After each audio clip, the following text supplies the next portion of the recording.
game, make a game, what's a game, what's a game? I'm a Kamen Rider. And we are live! What's up, everybody? It's the Quarter Guy, and we're back with another stream tonight. I mean, today.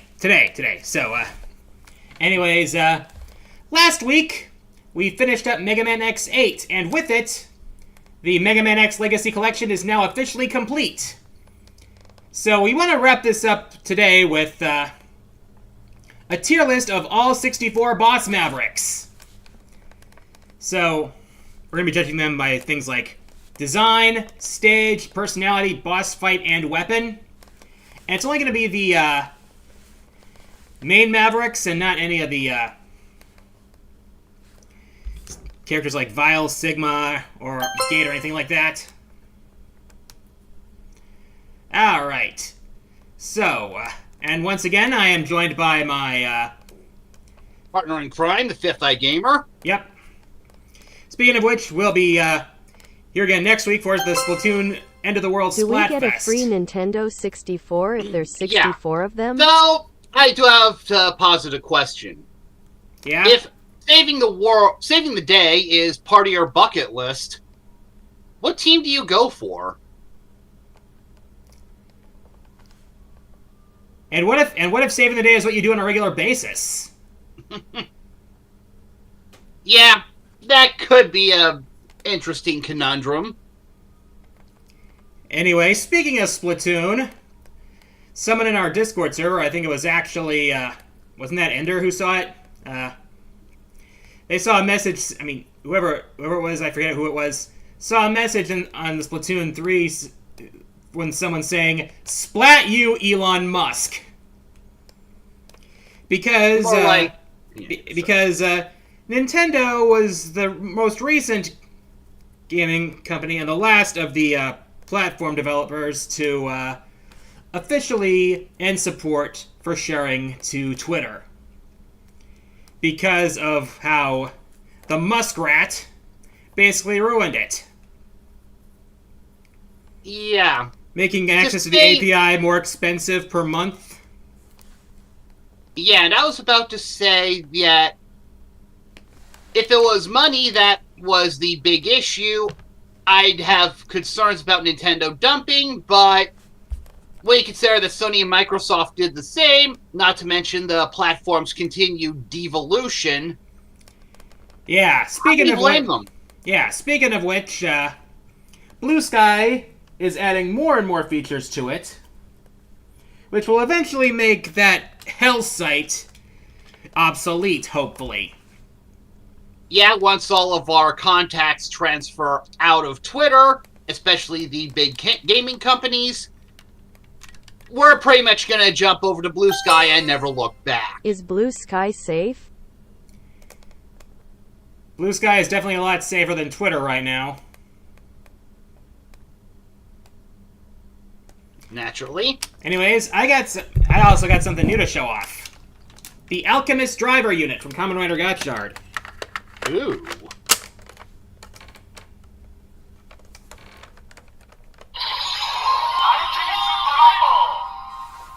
Alright, so, let me demonstrate. The ring.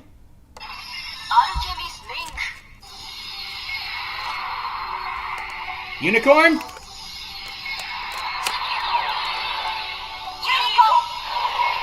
The sun. Whoops. Okay, let's start over. Unicorn.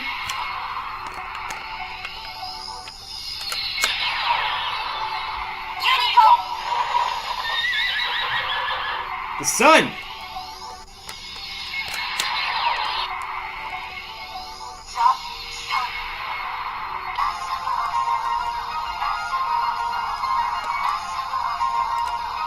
Cool standby loop, huh? Oh, yeah. Henshin!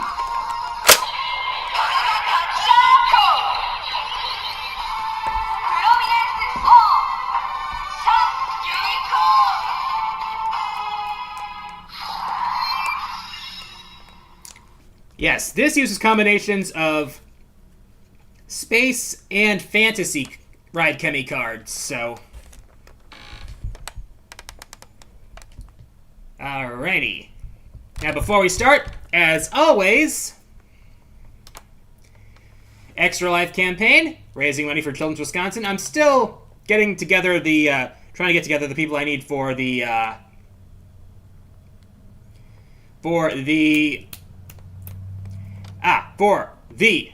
Lethal Company stream. But once I reach $500, I will do a crowd control stream of Mega Man 11. So you'll be able to purchase coins and mess with my game, like we've done before. Now, if you want to donate, go to www.extra-life.org/participant/thequarterguy. All proceeds for this campaign go to Children's Wisconsin, which is my my local Children's Miracle Network hospital. So, if you're watching on Twitch, there's a widget down below the stream player, so you can easily donate that way. So, and I'll also put a link in the YouTube chat and pin it so you can easily get to my donation page there.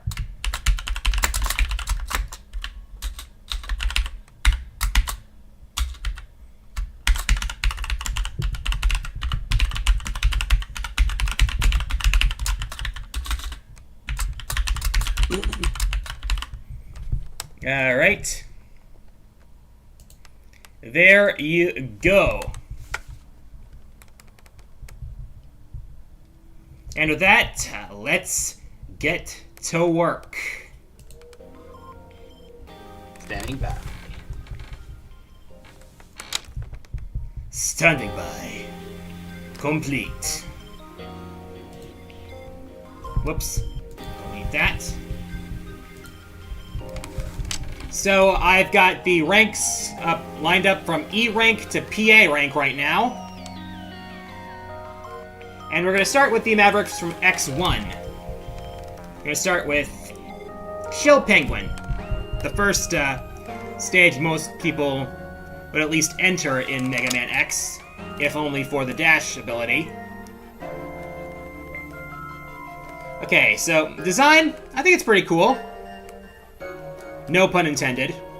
Yeah. I mean, simple design, but definitely effective. Yeah, sometimes you don't need all the fancy bells and whistles to get the point across. Yeah. Stage works honestly well. Doesn't really have much of the annoying ice physics. So, and fight works pretty well. A nice little introduction to how Maverick battles work. As well as an introduction to the ride armor. It's pretty cool how you can actually use the ride armor to break some of the elements in that stage. Yeah. So, except for the one that's actually important. Yeah, the one that's out of reach of the ride armor. I'd say Shotgun Ice works pretty well as a weapon as well. It's, and if you use the charge variant, you get a nice platform that you can slide along if you know how to use it properly. Ironically, yeah, some people have managed to cheese certain pickups by using the Shotgun Ice's charge variant as an added platform. Yeah. So I think we're going to put this one in solid A tier. Couldn't agree more. Alright. Next up, Spark Mandrill, who appeared in the Mega Man cartoon episode, which crossed over with the Classic and X. Which included Sigma spelled with a C. Not to be confused with Sigma Keent. Okay, so...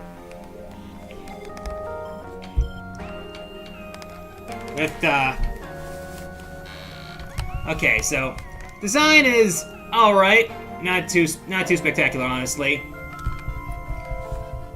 Stage is definitely a highlight with some pretty rockin' music. Not to mention the alterations if you take out Storm Eagle first. Yeah, more on Storm Eagle later. Right. Yeah. So, you're probably going to end up coming back to this stage at least a couple times to get everything.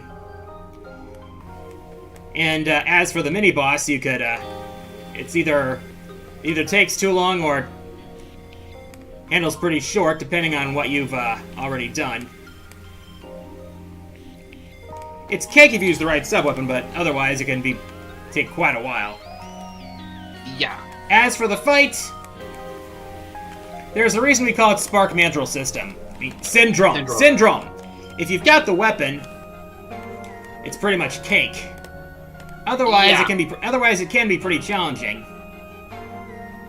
So, if they cranked the iframes when he recovers from the shotgun ice, he'd be more of a challenge, but alas. yeah. Without the weapon, though, it's probably a lot more interesting. Alright, so let me just, quick do something here.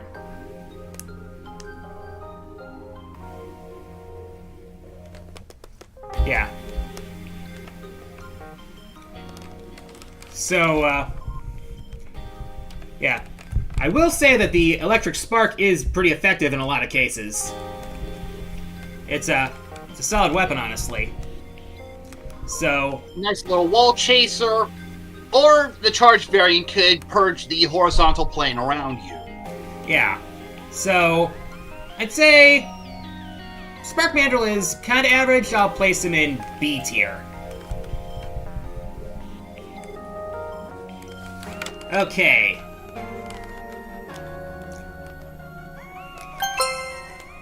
Hey man, are you ranking Mavericks? Yes! Yes, I am.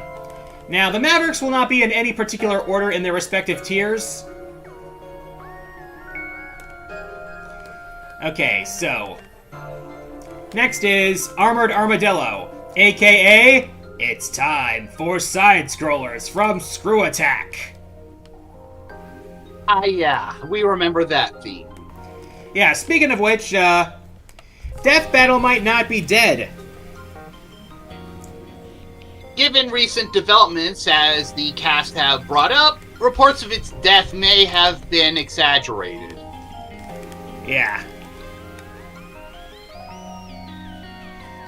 So yeah. Armored Armadillo really isn't that it really is kind of meh. Design's kind of meh. The stage is kind of We have become masters of science. Drags on. yeah, it kind of drags on unless you, of course, use those minecarts. My death was greatly exaggerated. Now, you know, maybe I do have the PSP emulator. Maybe I should play through the remake at some point. But, anyways, only the first hit on Armored Armadillo is easy if you have the Electric Spark. That just takes off the armor, and you can't block anymore. But other than that, he still has all his other attacks, which you'd have to avoid as usual. Gotta be careful about that. Yeah. You know, when I was younger, I actually tried to Buster Duel this punk. Turns out he has a nasty counterattack if you fire too many Buster Lemons at him. Or charge shots. Oof. But hey, the stage music is good. Hence why the reference to side-scrollers. Yeah. And as for the weapon, the rolling shield, it's a ground crawler weapon. Normally. But, as far as its charge attack goes, it's probably more effective than the basic move. You've got the protection, and it also helps with grinding those little enemies in the final stage. In case Sigma gets a little too rough with you. Yeah. Also, come to think of it, isn't it strange that we never got a functional facsimile in this for several years in the classic series? Ah, yeah, the acid barrier.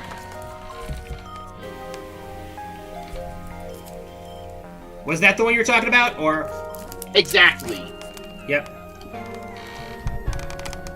Well, Jewel Satellite was definitely effective as well. But anyway, Armored Armadillo. I'd say somewhere between B and C. Yeah. Okay, I'll be generous because this is also the stage where we get the Hadouken. Fair enough. So yeah, B tier.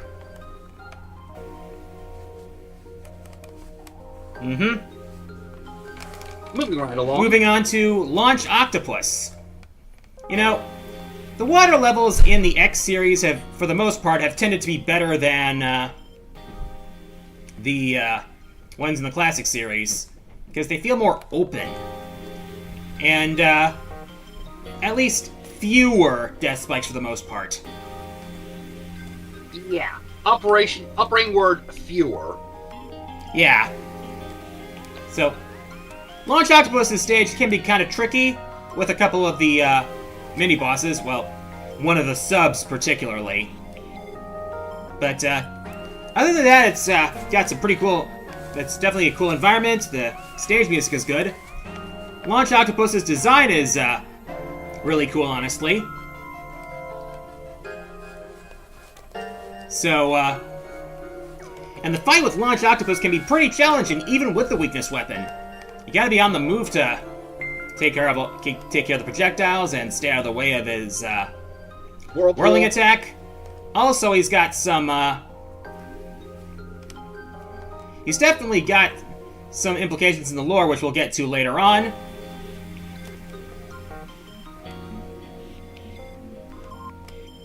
Oh shoot! What was the? Oh yeah, homing torpedo. That's the weapon for Launch Octopus. Or I'm sorry, Horming torpedo. Localization. Typos, am I right? Yep. So yeah, Launch Octopus is honestly one of the better Mavericks in the first game, so I'm gonna put him in SA tier. All right. Also, I like how if you use the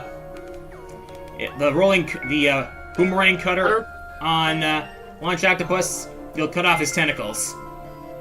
Which does limit some of his options. Like the nice touch there.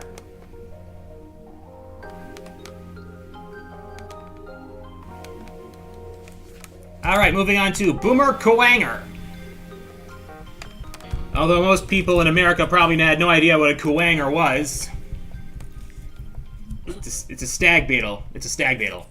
Kuwagata! So yeah. I do like Boomer Kuwanger's design. Really the stage cool. theme is a damn. Yep. Although the environment itself looks rather bland. Won't deny that. Though I will say, the fight is definitely a lot of fun. I mean, it's a lot more challenging, obviously, if you don't have the weakness weapon. But the walls definitely work to your advantage there. So,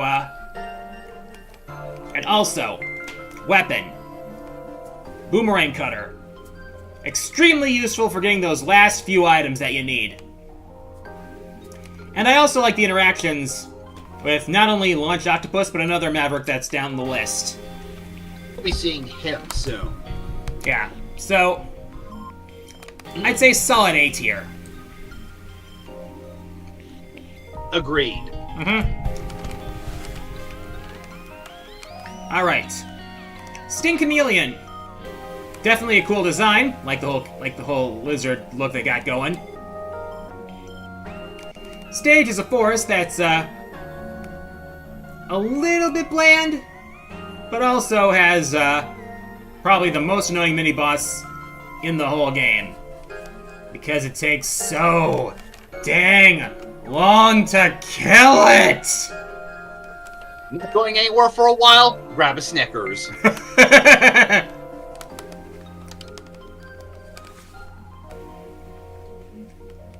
Well, yeah, some people are fans of Sting Chameleon. I'm not so much on him. Pretty neutral in comparison, so make of that what you will. Yeah. Especially when you consider that he just keeps moving around and hiding. And hiding so much. Of course, the Boomerang Cutter can make for a very good instance of pre-Battle Network boss bullying if you use it right. Yep. Yeah. Not the worst, but definitely not the best. Oh, by the way, the Chameleon Sting, it's basically a three-way shot. Or a temporary camouflage if you use the charge version. Well, when you think about it, the charged Rolling Shield and the charged Chameleon Sting both have unique defensive niches when you put them to use. One or the other will do the job, so don't think of either of them as redundant. Yeah, but I'm not that really big a fan of Sting Chameleon, so I'd say C tier. Fair enough. Alright. Now we're moving on to the annoyance of Some Call Me Johnny, aka it's Storm Eagle. Yeah, this iconic Maverick was easily in my top 5 when I did my favorite Mavericks list way back when. Yeah. And it's like, he was the first Maverick to not be confined to an indoor environment, and his moveset basically worked around that. But more of that later. Yep. Stage was definitely awesome. Incredibly open air, a lot of horizontal and vertical elements to it. Not to mention that iconic stage theme. Freaking amazing. But Agreed. You'll see more of that when I get to the get to my countdown that's coming up later. Incredible design. The personality that was explored upon in Maverick Hunter X. He didn't like having to work with Sigma. He basically wanted X to take him down. The fight with him takes advantage of the open air. Although, if you really know how to do it, you shouldn't have much trouble with him. Even with the Buster. Or otherwise. Yeah, that's kind of like Storm Eagle's only weaknesses. The fight can be pretty damn easy. He'd be your intro to Maverick busting if you didn't go for Chill Penguin first, or just self-destructed after grabbing the boots. Right. As for his weapon, Storm Tornado is probably the best special weapon in the whole game. So, yeah. Clears a nice chunk in front of you, or purges the entire column around you. Take your pick. So yeah. Awesome stage, iconic theme, awesome design, easy fight, but incredible weapon. Definitely the best Maverick in the first game. PA tier. I'd say placing him A tier or lower would be a crime. Alright, so now we're up to Flame Mammoth. Who, as you recall, was on your worst Mavericks list. So let's go over this pathetic pachyderm. Well, honestly, really the only reason that Flame Mammoth was on the list at all was because of my at least one per game rule. True, won't deny that. Shows how good the initial selection was if that rule was the only reason he appeared on the duds list. Yeah, he was number 14. So, yeah, I'm not too big on Flame Mammoth's design. Doesn't really strike me as Fire Maverick to me. More like a Factory Maverick more than anything else. Considering where the stage takes place, that kind of makes sense. Yeah, so...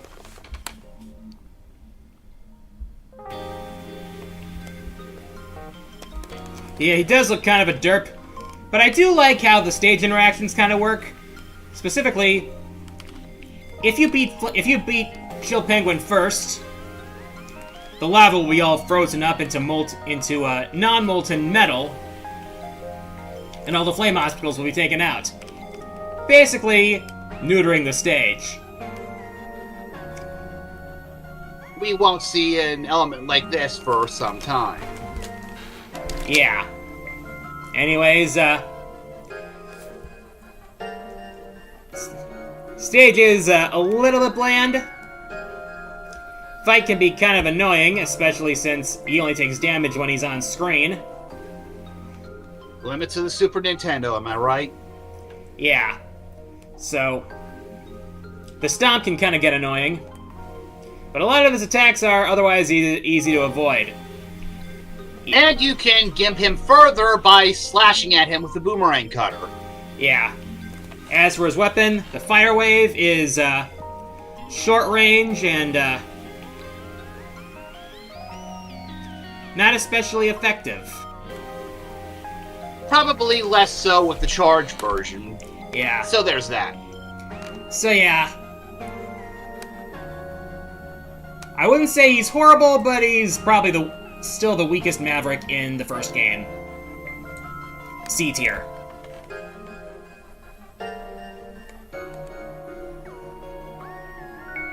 Yeah, but still a lot better than most of the Mavericks that were on the worst list. Yeah.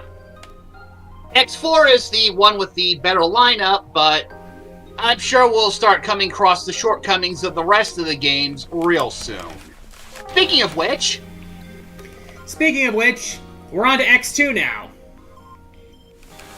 Okay, so let me just change the music for a sec. I've got the music player going on, fair enough. Mm-hmm.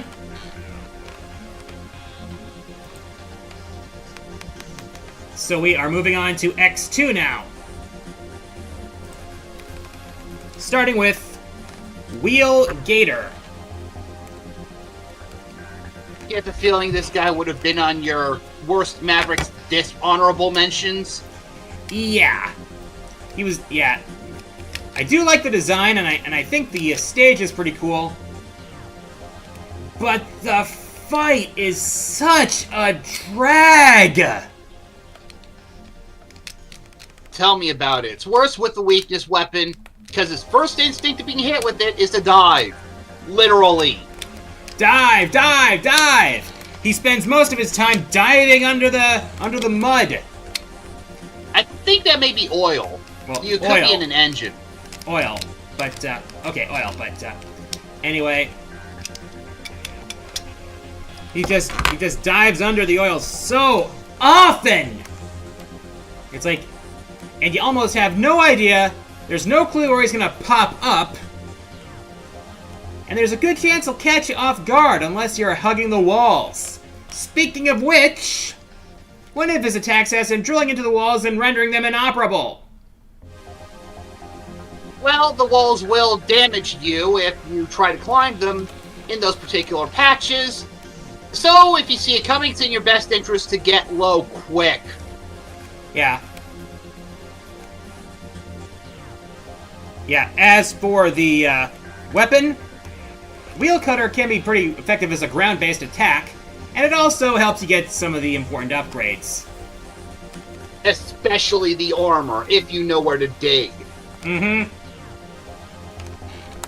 So, yeah, Wheel Gator, pretty weak. C tier. Yeah. The weapon and the stage save him from getting any lower. Okay, so we're on to Bubble Crab now. Another example of high-quality water stages in the X series. Yeah, a lot of room to jump around on this one, especially considering there's a mini-boss you have to fight throughout it. Yeah, not to mention that music. There's a reason it comes up again later.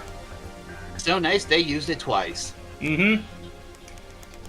Fight's pretty good too, and I do like Bubble Crab's design. Yeah, Crab Maverick in a water level, fitting. Seaside level, giant enemy crab. Attack its Why am I weak- not certain? attack its weak point for massive damage.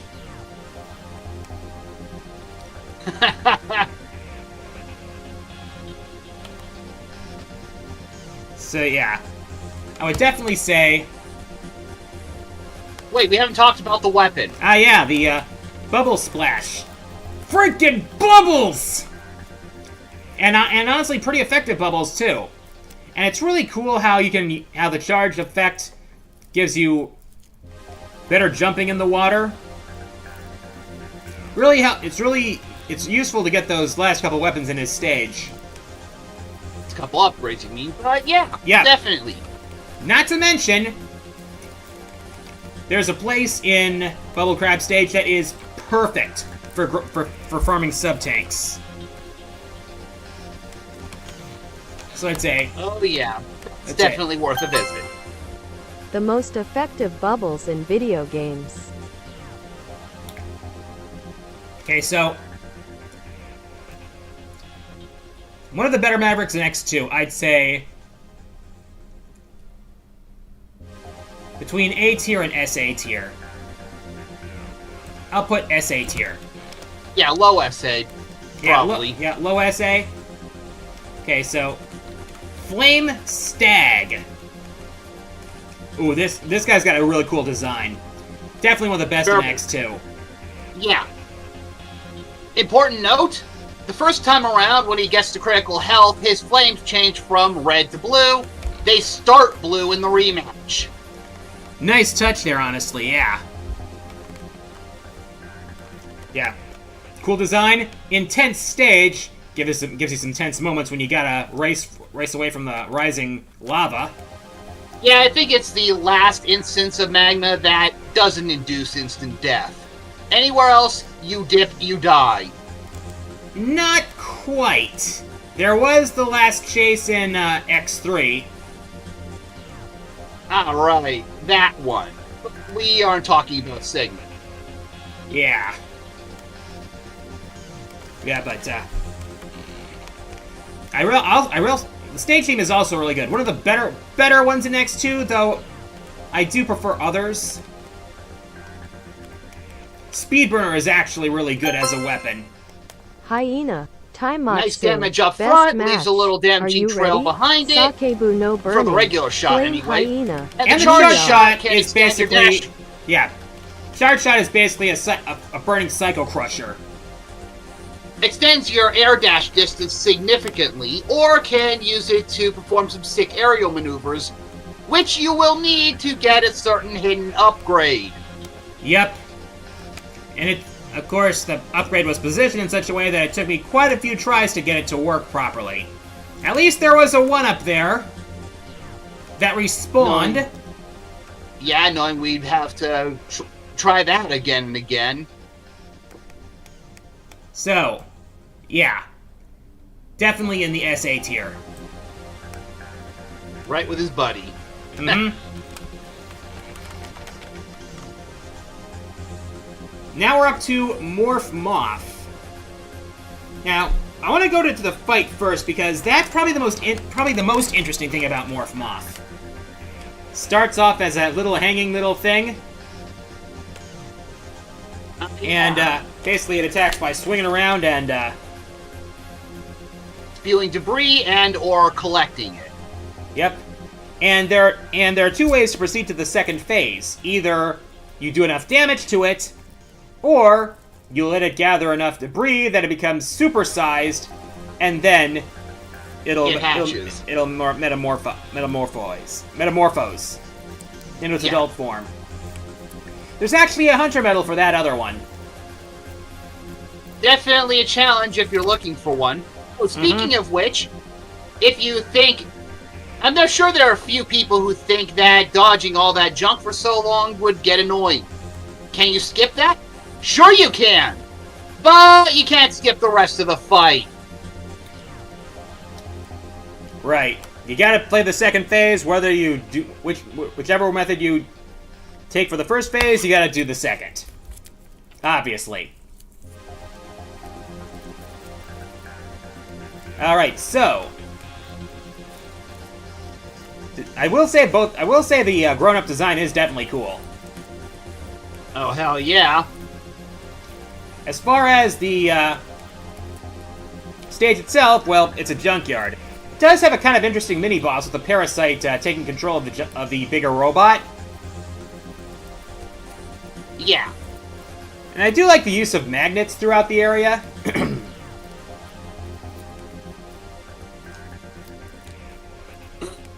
Oh, yeah.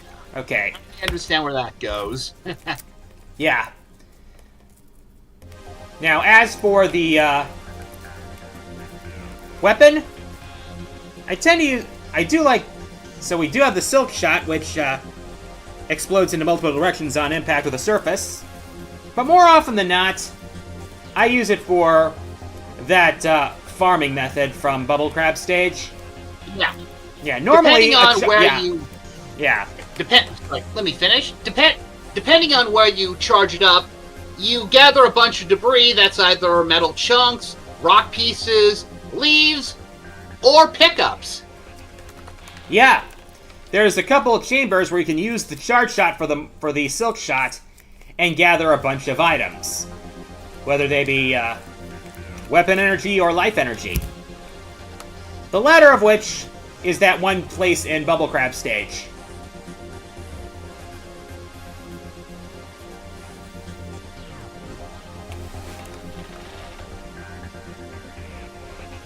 So, okay, so Morph Moth, I'd say B tier. The weapon scavenges him, but... Oh. Alright, now, now we're up to Magma Centipede, which is honestly a Maverick that I really probably should have given more consideration to, at least when I was doing my favorite Mavericks list, because, really friggin' cool. Ninja Magnetism Centipede Robot? Oh, yeah. Just as long as you keep your distance. Yeah, you don't want to get, munched up. Yeah, that tends to mess with your buster and your movement something fierce. Yep. It's like a poison. Yeah, centipedes are known to be toxic. Yep.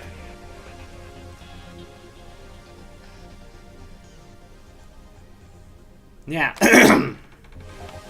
All right. Now the stage is going to be quite memorable for rather specific reasons.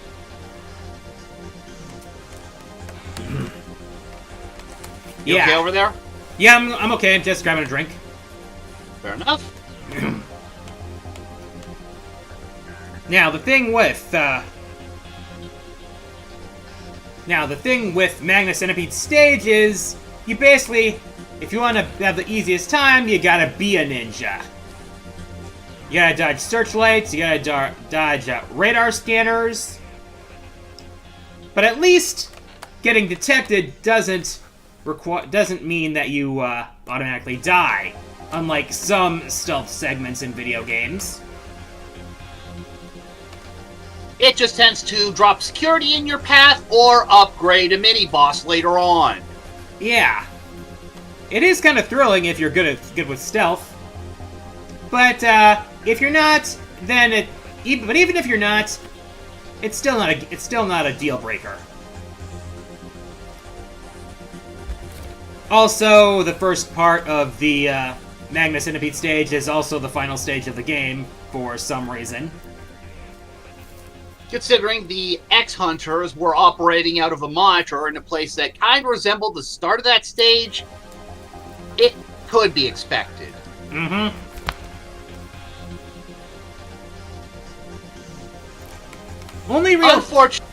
Unfortunately, the weapon is kind of slow.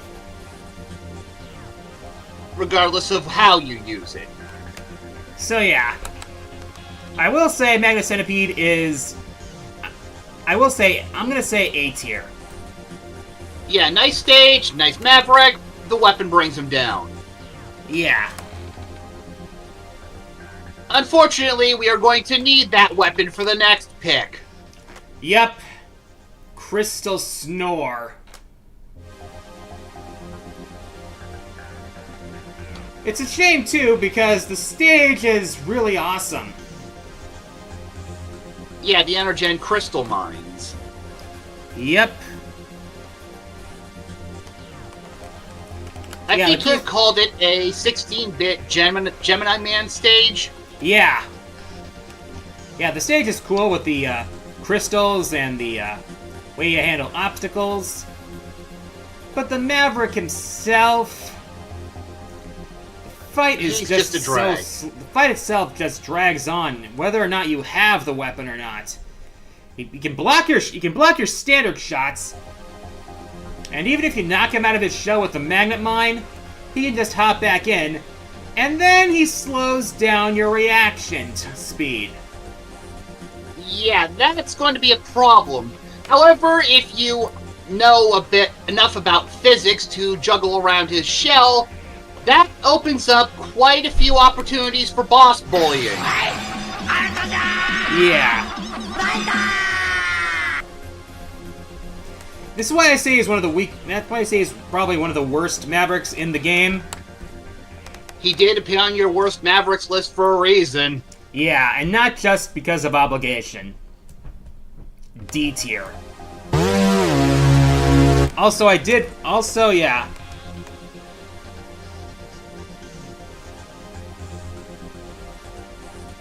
Yeah, wait till I tell my friends in the Shire that I killed a snail.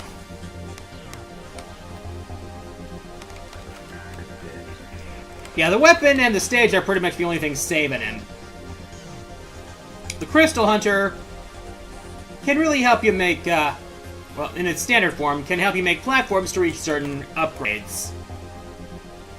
In fact... On the other hand, if you're going through a particularly tense area, the charged shot slows everything down, kind of like a mechanical precursor to the speed gear. Mm-hmm. Now we're up to the... MHA's author liked to draw Crystal Snail. You slowing down, which you really shouldn't be doing for this next one.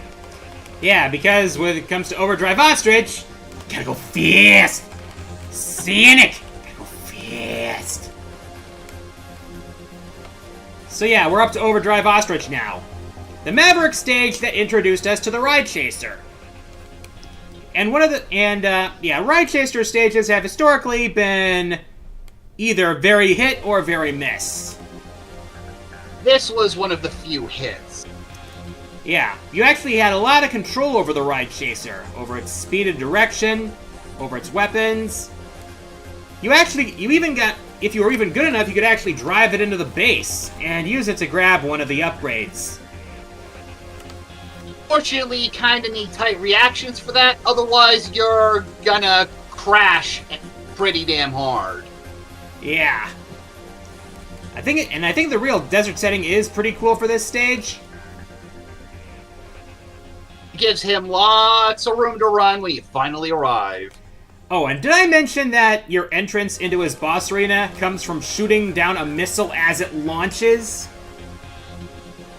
Yeah, everyone seems to kind of forget that awesome bit. Yeah.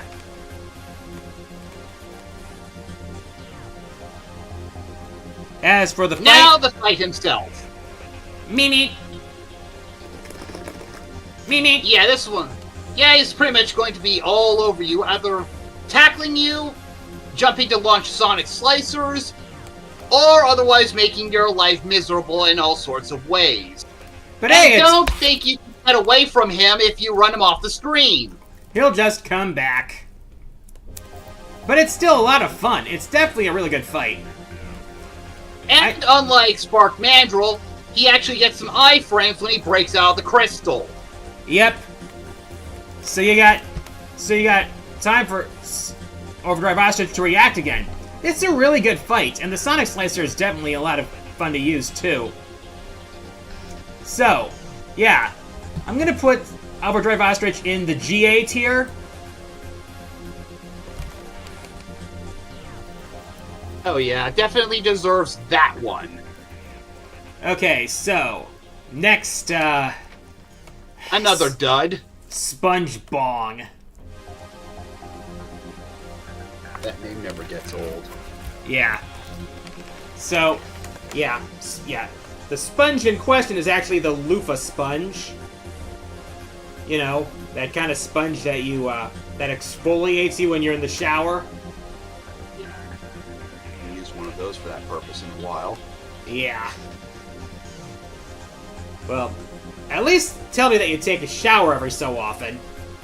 Hell yeah. In fact, I take one every day when I have to go to work. Yeah, but Wire Sponge's appearance definitely looks really derp there. Yeah, hence...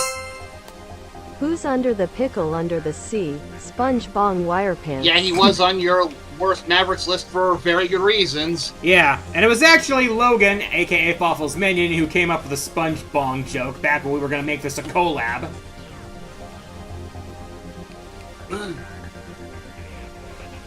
Sorry to hear that, man. Even years later. Well, stuff happened. I can't eat... It's like, I never blamed him for Wire it. Sponge is just robot shit pickle. True. Still sucks anyway. Moving Yeah. right along. Moving right along, too. Stage is that whole gimmicky thing with the... weather changing mechanic that really didn't change much throughout the stage. It changed certain enemy behaviors, but other than that, it didn't do too much to diversify things. Yeah. Wire Sponge was definitely meh. Definitely not the funniest shit I've ever seen. Yeah. As for the fight, it's kind of annoying, especially when he busts out his overdrive attack and becomes invincible while you try to dodge unpredictable lightning. Yeah. Not to mention,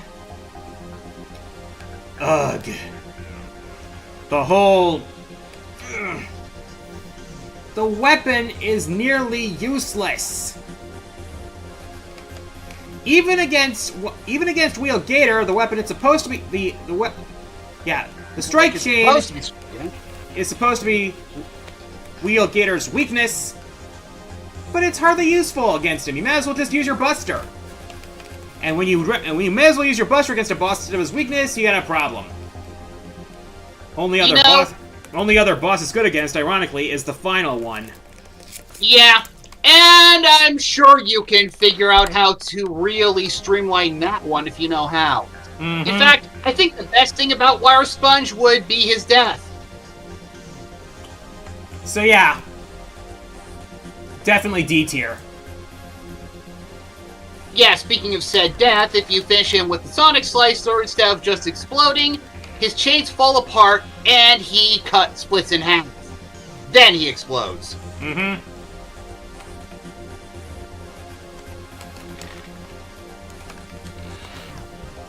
Alright. So, before moving on to X3, let's pick another song.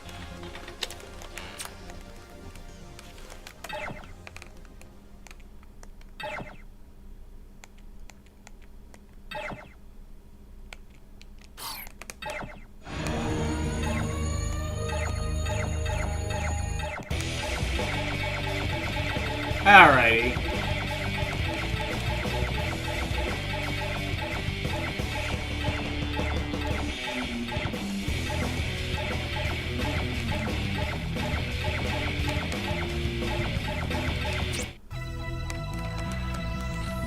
Alright.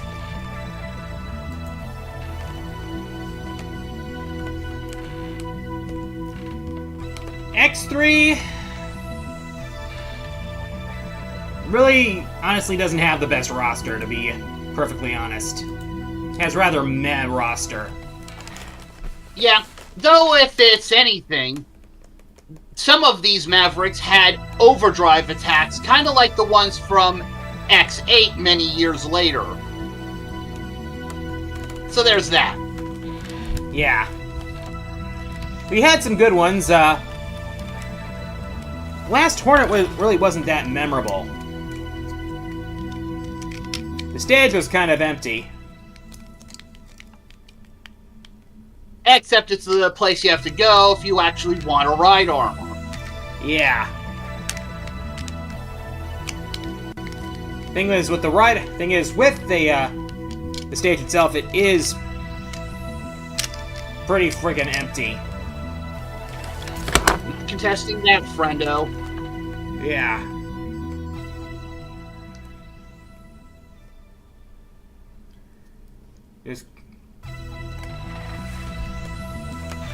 As for the fight with Blast Hornet, it can be either boring or really annoying, depending on whether or not you have the weakness weapon. That being Gravity Beetle's weapon. Yeah. And if you do have it, well, say hello to Spark Mandrill Syndrome. Yep.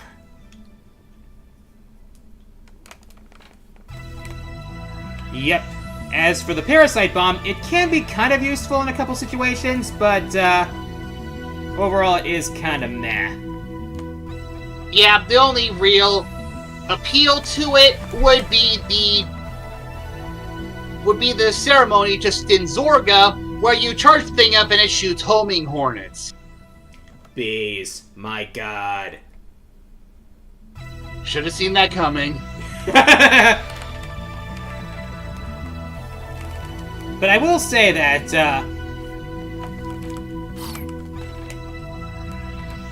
his design. I will say that Blast Hornet's design is kind of cool, but other than that, definitely meh. C tier. Read. So now we have a Maverick who's not too bad, but not too good. Blizzard Buffalo. He was definitely the first one I went after when I played X3. Because that's And where for you good find the reason. air dash. I'm sorry, did I interrupt? No, you didn't. Okay, so yeah. There is some annoying ice fists in this stage, and that is definitely a pain. But the rest is not too bad, to be honest. Blizzard Buffalo's design is pretty cool, no pun intended again. Although, he suffers from a similar malady to many of the Mavericks in the game. The attack patterns of the boss fight. A lot of the boss fights in X3 can be cheesed if you cling to the walls enough. I mean, we see it with the Nightmare Police, we see it with several of the Mavericks here. Yeah. In this case, it's kind of necessary to dodge some of the worst he has to throw at you. A lot of his charging attacks, his Ice Beam, his other stuff. But at least the weapon he gives you is pretty useful. If a little slow. So, And unorthodox. Yeah, so not terrible, but not spectacular. I'd say B tier, maybe? Yeah, I can live with that. So now we're up to one of the better ones in the game. Toxic Seahorse. Yeah. We got another generally good water stage, except for a couple of segments. Yeah.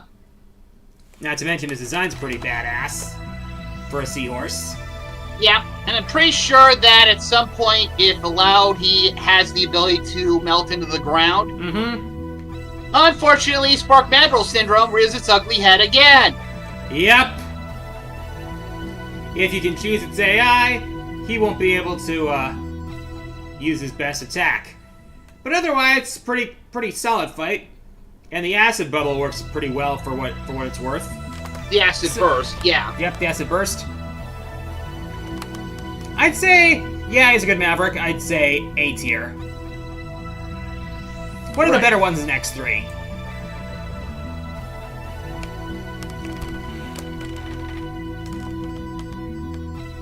And now we have a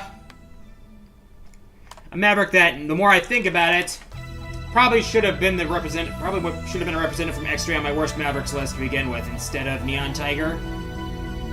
Yeah, except he definitely would have fit as a dishonorable mention at best.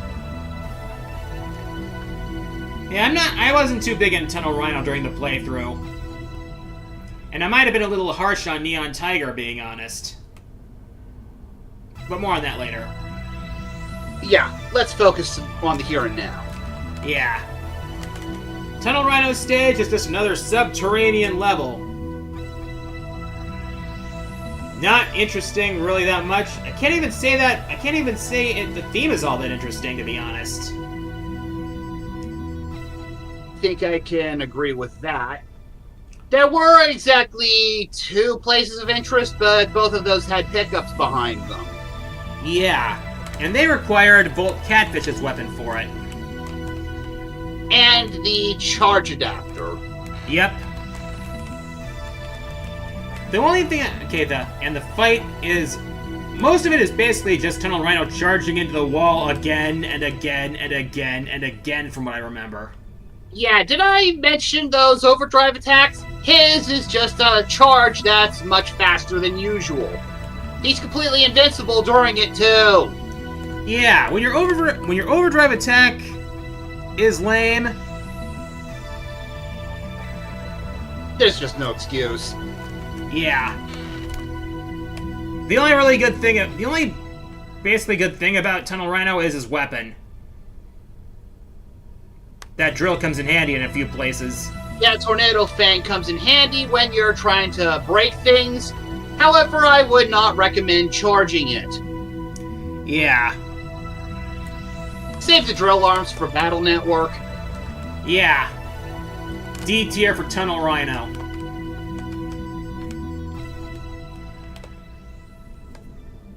Volt Catfish is pretty good, to be honest. Volt Catfish does look kind of silly, but other than that... Right, let's focus on the stage first. Yeah, stage is pretty cool. Got some barriers to be careful of, though. Mm-hmm. Now, as for the fight, it'll keep you on your toes if you don't have the Tornado Fang. If it does, say hello to Spark Mandrill Syndrome again. Again!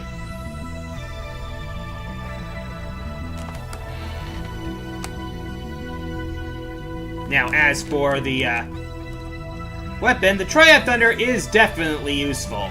Especially when you charge it and it can split up into 3 different directions. The basic shot provides a temporary shield, then zaps in 3 directions before fading.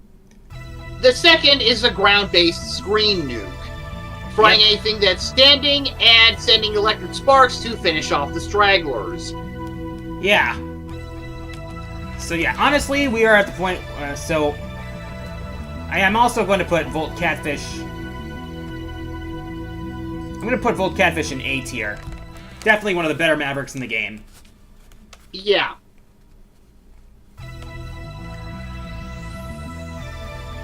Now, I was kind of annoyed with Crushed Crawfish, because he kept grabbing me during the fight. Though I will admit that the shipyard stage is pretty cool. It was pretty fun to go through. Yeah, and the submarine does take a tilt when you break it down. Yeah, that's definitely a nice touch. And I will say Crushed Crawfish design is kind of cool. But I forgot what the weapon was. The spinning blade? Oh yeah, the spinning blade. Kind of slow. And it's clunky to use if you try to use the charge version. Yeah. So, some good things about him, some bad things about him. I'll say B tier. Right. Alright, so, Neon Tiger. I think I might have been a bit harsh on Neon Tiger before, because he's one of the few Mavericks who doesn't just stick to slamming into the walls and such. Considering he jumps on them to try to ambush you from above, it's understandable. Unfortunately, that only elevates him so far. So, yeah, I will say he's, but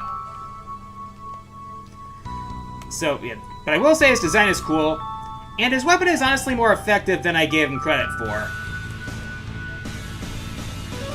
So, definitely I no longer consider him the worst in X3. Not the best, but not the worst. And I will say, the PS1 version of his theme is better than the Super NES version. I can agree with you there. So yeah, I will say...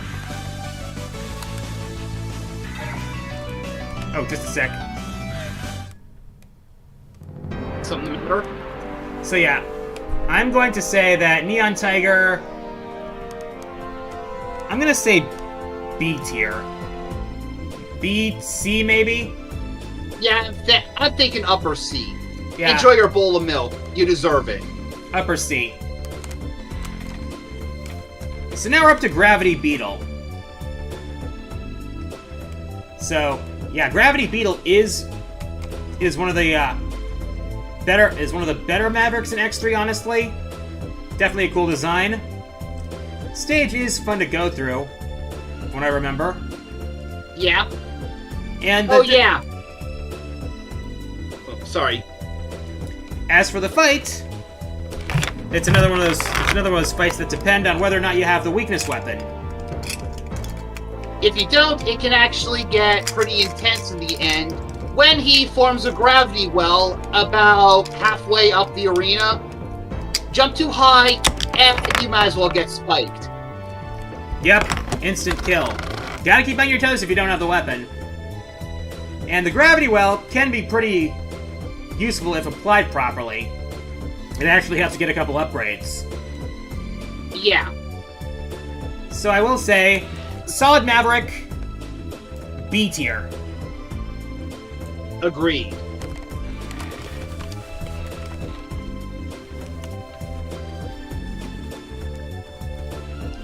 Alright, so now we're up to...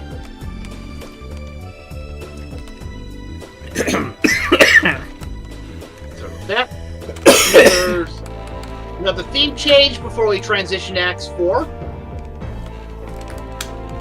Alrighty. Alright.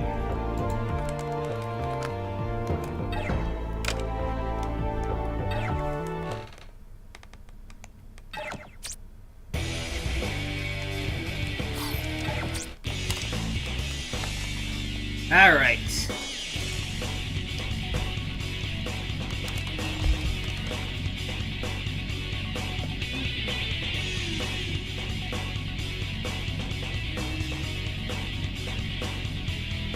So now we are up to X4.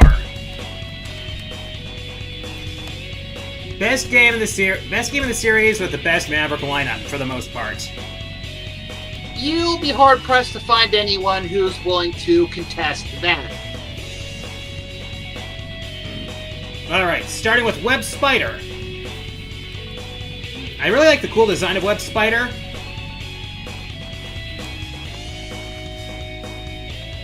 You got a forest stage that's definitely shows off the improved graphic capabilities of the 32-bit era.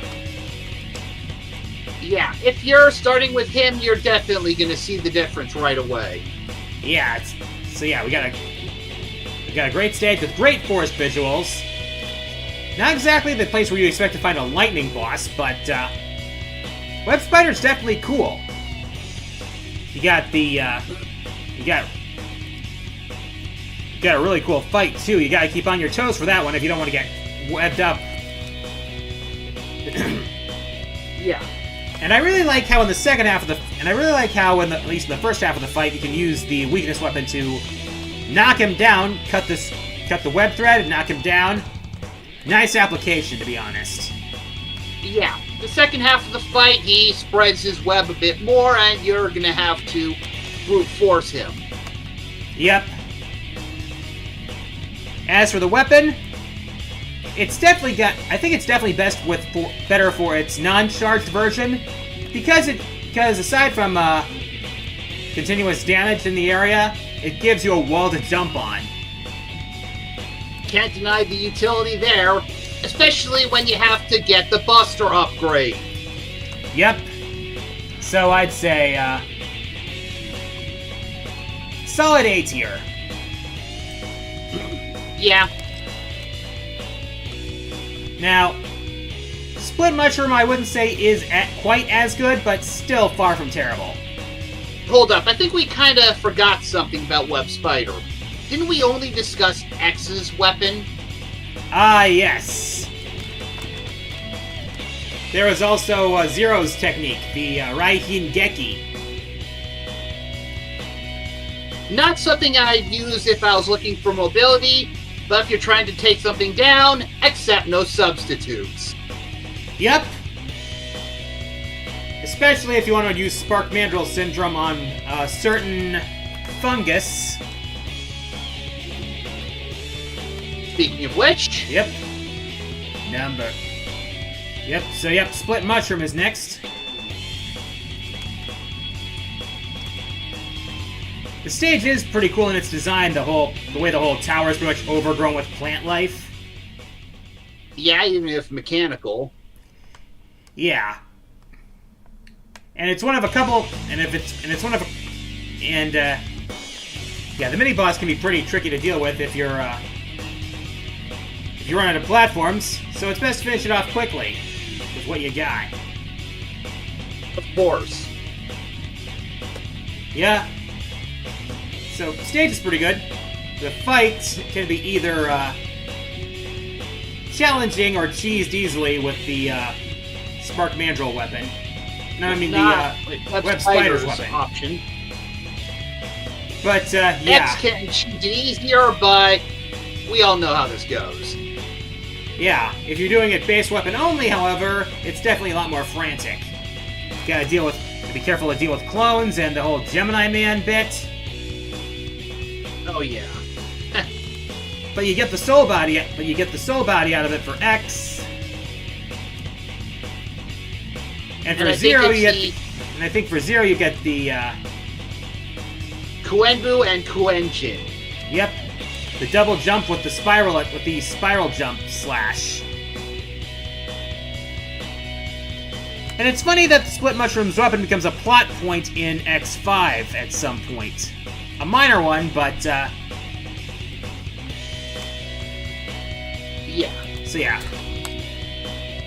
Okay, so Split Mushroom, A tier. Again.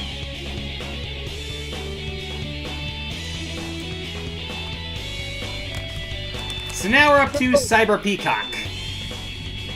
I believe he was your mandatory dud for X4.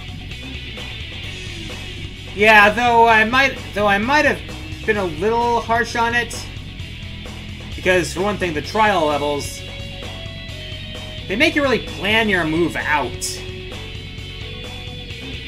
You can't be super reckless with them, otherwise you'll end up messing up. You'll end up hurting your score, if not getting yourself killed. Yeah, it's also where you find probably the most overpowered head upgrade in the whole series. Be quick or be Infinite dead. standard weapon use. Yes! It doesn't get better than that. And I really do like the theme for the, like the theme for the cyberspace stage. It really gives that feel, you know? Yeah. And I think Battle Network didn't come out until like 5 years later.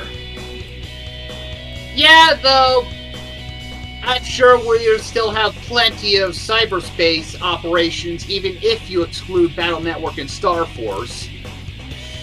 Yep. But more on that later. Anyways, while the fight can keep you on your toes, it's only if you don't have the weakness weapon. Otherwise, hello again, Spark Mandrill. Yeah, we're gonna be going through that a lot, aren't we? Yeah.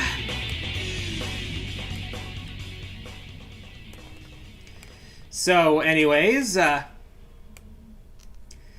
one thing I'm really not a fan of is the weapons you get from Cyber Peacock. The homing laser I never really found to be quite that effective, except against Storm Owl. But,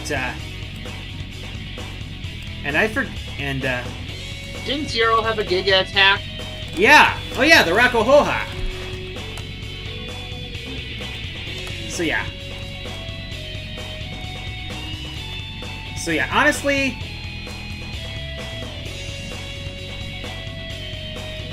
So yeah, I'm gonna put Cyber Peacock in B tier. Might have been speak to the quality of what we're working with. Yeah. Next we get to Storm Owl. Arguably one of the best stages in the whole game. The Air Force. Oh, yeah. So yeah, you get some light armor, you get to race against the clock for a heart tank. You get to charge through an entire battalion of airships. Blasting your way through a bunch of lasers as well. And not to mention, Storm Owl himself is pretty damn cool. It's like, the way he keeps you on your toes. I'm a firing maw laser.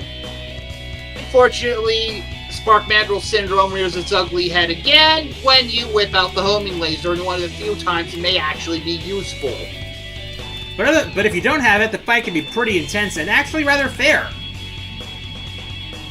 Not to mention, Storm Owl himself has definitely got a sense of honor.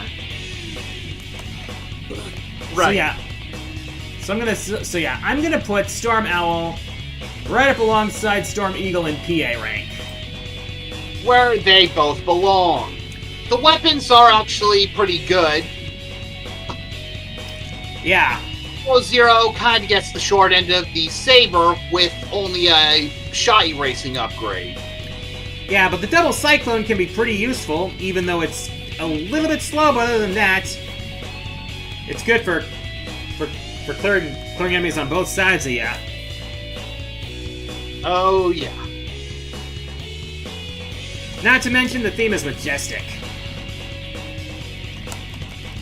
True that. And now, we're up to my... Time for the Street Fighter fanboy himself, Magma Dragoon. Street Fighter fanboy. So yeah, Magma Dragoon. We all know him. We all love him. He's helping to drive the whole plot of the game because Sigma offered him a chance to fight X and Zero. Whole reason this whole plot kicked off was because of Sigma's manipulation, and Magma Dragoon was a huge part of that. Not to mention, you gotta admit, it's genius how they made him basically a Street Fighter character. Akuma Dragoon time. Yeah. Yep. In fact, I'm pretty sure that he was so Kino that he served as the tutorial boss for X5. Yeah, not to mention, he was also made playable in X-Dive. Capcom knew exactly what they were doing when they made this guy. Yep. Calling out attacks by name. Fun fact, Akuma Legacy is still ongoing. Yep. Calling out attacks by name. Using some of Akuma's super moves. The stage is pretty awesome as well. And if you're skilled and or creative enough, you can smuggle your right armor in to fight him. Yep. So, and not to mention, you get two iconic moves, one for X, one for Zero. Rising Fire was used by X in Marvel Infinite. And Ryu Engines become an iconic part of Zero's moveset in almost every fighting game he's been in. Not to mention the X series in general. Yeah. Just about every game from X4 onward has an attack similar to the Ryu Engine. Yeah, and if I'm not mistaken, the Ryu Engine was also part of Zero's moveset when he was an assist trophy in Smash, right? Pretty sure that was the case if my memory holds out. Yeah. Only thing making Dragoon incomplete is that he doesn't have a raging demon. Other than that, I think you can agree with me, Quarter Guy. Placing him anywhere lower than PA rank would be a sin against nature.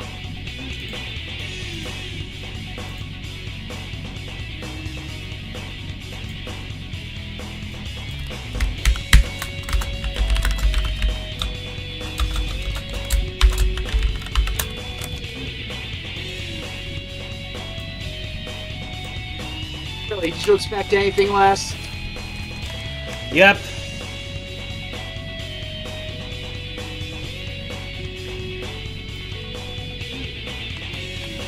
Alright, so now, the more I think about it, probably the least impressive Maverick in the whole in X4 was, now that I think about it, is Frost Walrus. Because ice level, ice physics. His design is too friggin' big. And of course, Spark Mandrill Syndrome rears its ugly head again. Yep.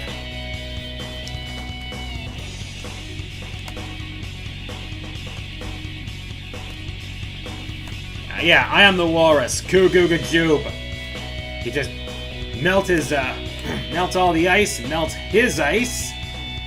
And a lot of his attacks are easily telegraphed even if you don't have his weapon. So, not to mention, you're not going to get too much use out of his weapons unless the enemies are right below you. Very awkward to use. Which they aren't. Yeah, so... But, not terrible, but the least impressive in X4. Honestly, that speaks more to the quality of X4's roster itself more than anything else.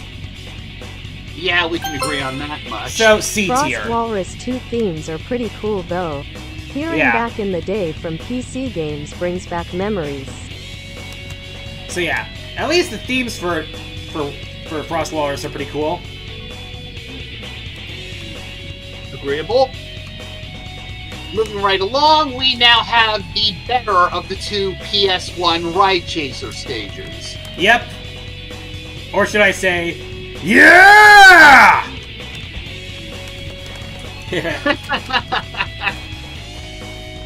So yeah, at least Jet Stingray's stage feels planned. It feels like it's well constructed a lot more than Squid Adler's. We will discuss that soon enough. Yes. Let's focus on the water stage itself. So yeah. It's like, everything feels planned out. You can get the pattern easily you can eventually get the pattern without too much trouble if you're paying attention. And not having to worry about getting orbs. Not to mention, you don't even have to wait until the end of the stage to get into Jet Stingray's face. He comes after you during the second half of the level. Gives you plenty of opportunities to pepper him with shots or charge right up in his rear.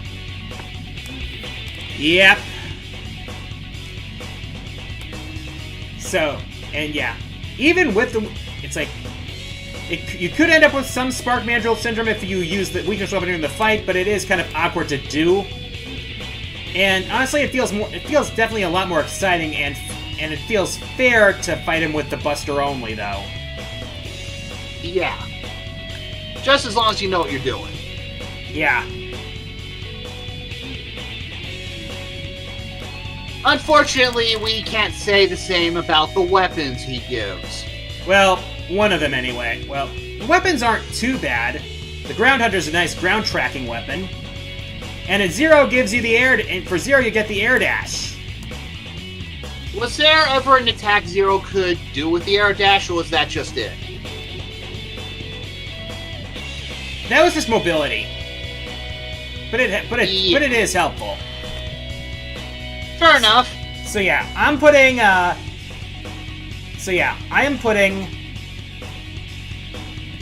Jet Stingray in GA tier. Arguably the best Ride Chaser stage in the series. Right. Now we're up to Slash Beast, the military train stage. And I'll say, it's definitely a good one. The better version of Neon Tiger. Oh yeah. So yeah, Slash Beast stage, it's just really cool to have a military train for a setting. Not to mention there's no shortage of enemies you have to deal with, not to mention the integration of the ride armor. Yeah, ride armor works well in this stage as well. It's how you can break some of those train cars, you get the item, you get the upgrade. And it's just thrilling to fight enemies on top of a train. And the theme really fits it, honestly. As for the fight, it's definitely challenging. I mean, doing it Buster only, at least, especially, it's hard. But eventually, you figure out how to avoid the attacks. You get better as you keep failing. You keep trying, you keep failing, you fail better. You get closer. Eventually, you feel satisfied pulling it off. So, So yeah, I'm gonna say Slash Beast. Oh wait, that's right. So you get and for Zero you get a dashing attack, and for X you get the Twin Slasher? The Twin Slasher. Yep, got some good range with it. Slash Beast. Not to The mention Maverick insane that got me coverage when you interested charge to it up. MMX thanks to Final Fantasy Sonic X. Definitely a soft spot to like personally. So yeah. So we're definitely gonna give. So we're gonna give Slash Beast A tier. All right. So yeah, I'm gonna take a second to stretch. So yeah, I'm gonna take a second to stretch, and then we'll move on to the second half. Yeah. Hope we've been satisfying you folks so far. Quality's only gonna go downhill from here. Yeah. Quality of the Mavericks, not our quality. Yeah. I'll be right back. We'll be right back.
Alright, we are back.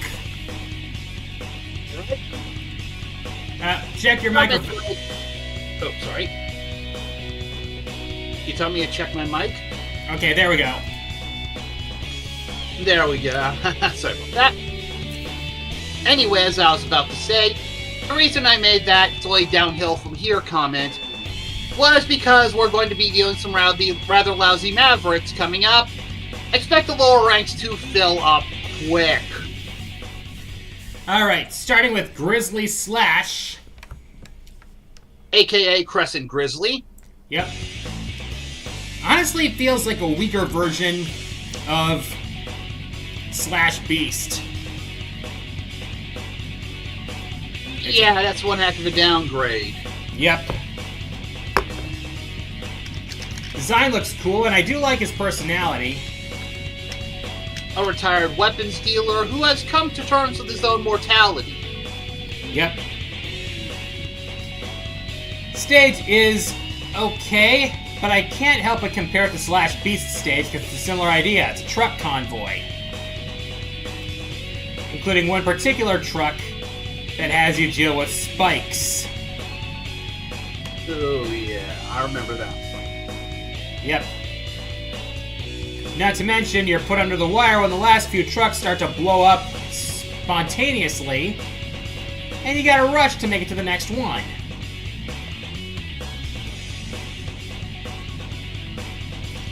Oh, by the way, the hard tank is on the spike, so you'll need the Gaia armor to get it. Which means people who primarily play as Zero are out of luck.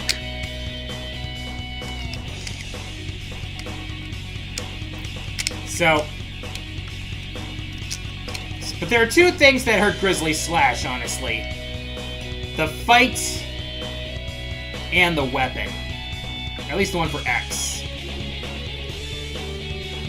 The fight is incredibly easy, even without the weakness. Even without the weakness weapon. He just moves so slowly. And his attacks are so easy to dodge for the most part. If it weren't for the inflated health bars, he'd be going down pretty quickly, even if you Buster Duel him.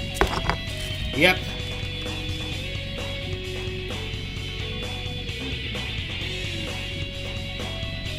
Alright, so yeah.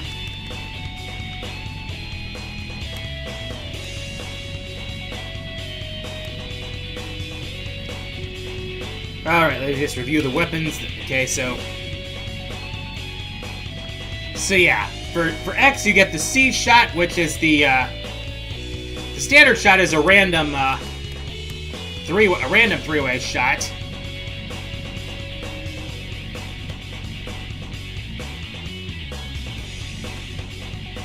The fire rate kind of leaves something to be desired. The charge shot forms a shield, which chips into enemies as long as they're close to X. Yeah, Probably the better. Yeah, it's probably the better option. And at least with Zero, you get the double jump and a powerful mid-air spinning slash. Basically, the Kuenbu and Kuenjin from X4. Not that there's anything wrong with that.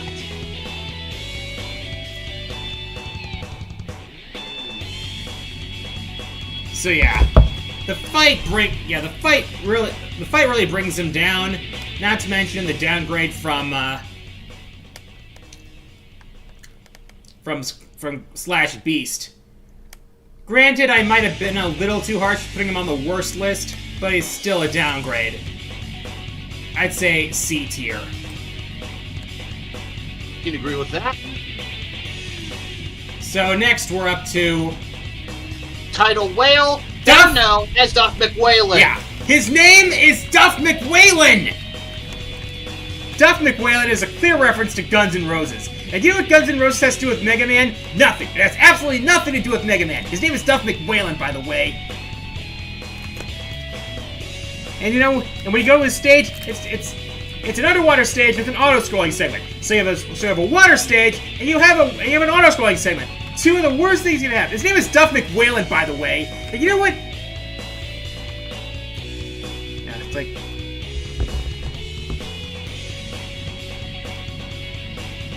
His name is Duff McWhalen.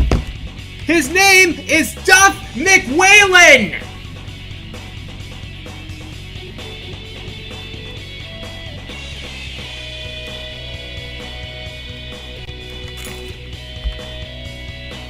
Anyway, now that we've got that out of most our system, the stage out of our system, Duff McWhalen tier. But yeah. Those green orbs, they aren't his eyes, by the way.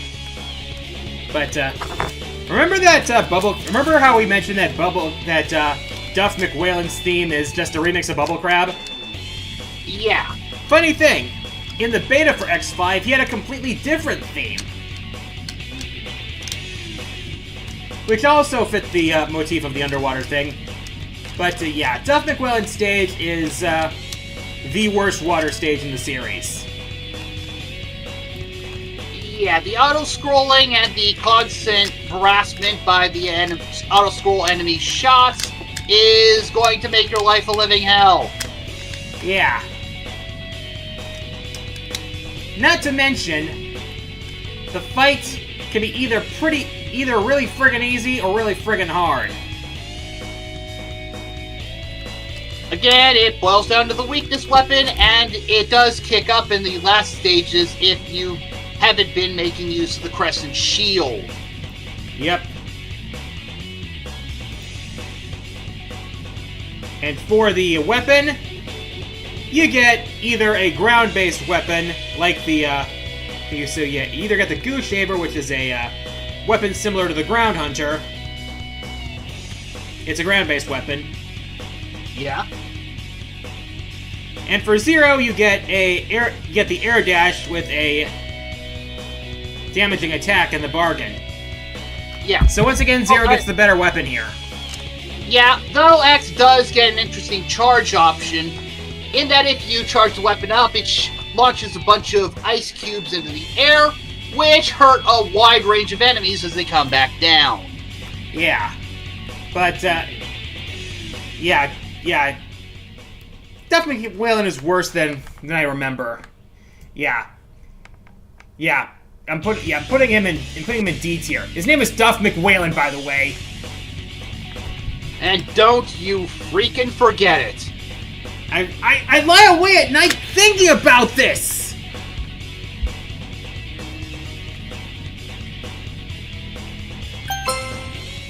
What was his Right name along. again? Alright, now we're moving on to more flashbacks.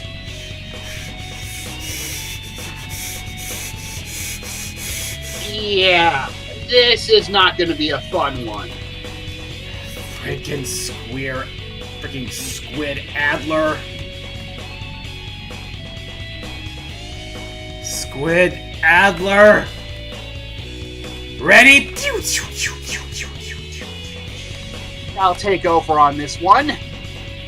The first part of the stage is the obligatory Ride Chaser segment, except the quality control is rather lacking since, as Quarter Guy demonstrated, you barely have a moment to react when the ready comes up before you die.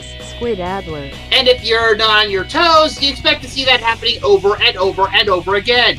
And over and over and over and over, especially considering that to get the armor part of this stage, you also have to get the 8 orbs that are along the track. Yeah, miss one, and you have to go through that nightmare all over again. But by the way, it actually gets worse. There was actually supposed to be a bit of a run-up coming up to that ready point, but they cut it out for reasons I still can't place. Hey, what? Yeah, there was supposed to be more to the stage than that instant death pit you start at.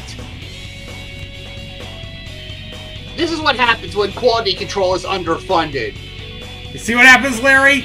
This is what happens, Larry. You see what happens, Larry? This is what happens. This is what happens. You see what happens, Larry? You see what happens when you find a stranger in the Alps? The second half isn't much better. It's constantly shooting all those locks to get them to unlock. Not to mention all the armored enemies you have to blast your way through. If it weren't for those Reploids repairing at you and giving you extra lives, this stage would have been more unbearable. Seriously. Yeah, seriously. It's not a fun stage to go through at all. Fight is meh, but he does have a connection to Launch Octopus, which is touched upon in the conversations. At least before he goes Maverick. Yeah. At least the weapons are okay. But that's basically all he's got going for him. Zero tier! Yeah, Zero gets the Using Ryujin tier. XP, and X gets the Thunder Beam XP, as long as you don't charge it up. Random Thunder placement is never a good option. Right.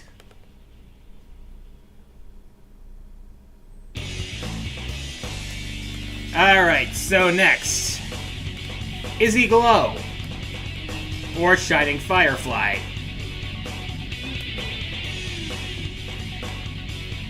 So, this one's rather meh. A weapons researcher with an interest in X and Zero for reasons. But, his stage is, kind of meh.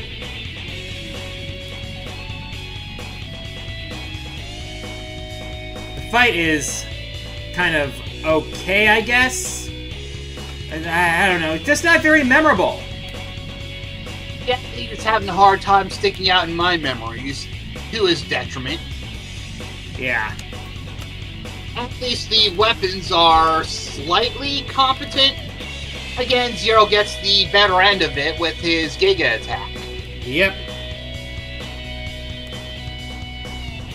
Interestingly enough, the charge shot for this weapon fires a straight piercing horizontal beam that would basically come up again in X8 as a Buster upgrade.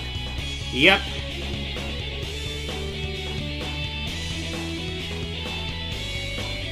The basic shot is a manual controlled Seeker. Yep. Which you need to use to get one of the upgrades in this game.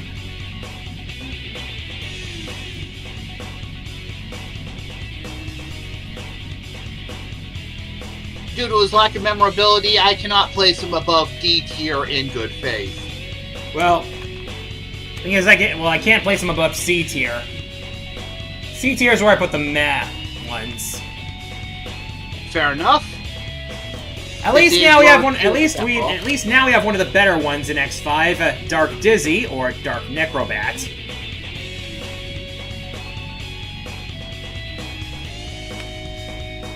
Now the first part of this. Now the first part of Dark Necrobat stage has some pretty annoying.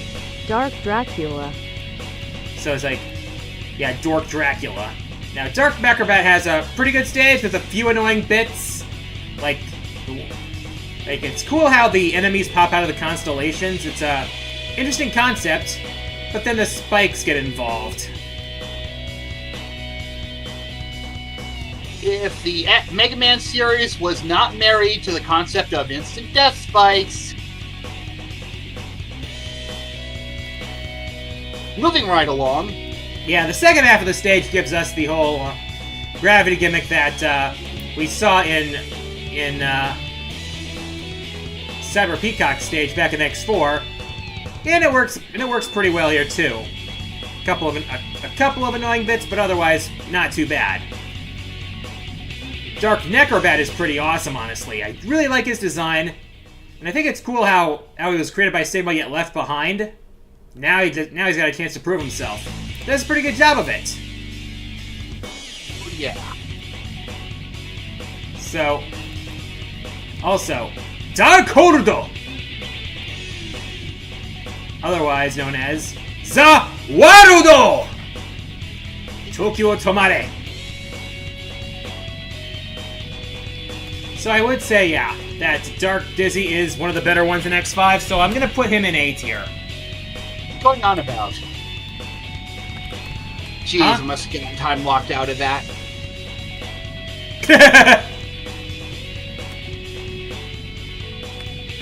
Alright.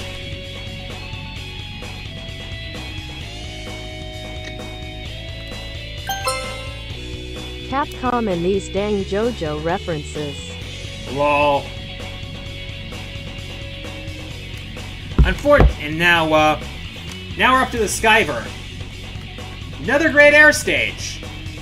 Though you gotta be quick to take out the bombs before they go off and cause massive damage to the area and to you.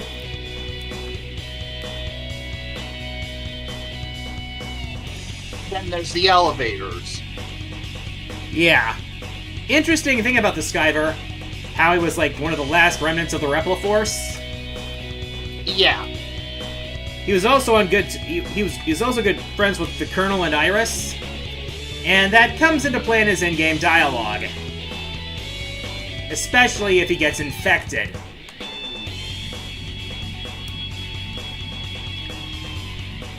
It's a challenge. Yeah, the Skyver's fight is pretty challenging, even if you use his weakness, which is the Dark Hold, which just freezes him in place as long as it lasts. Yeah. So, basically you're going to be in a Buster Duel for most of this anyway. And you gotta keep on your toes for a fight like that. So...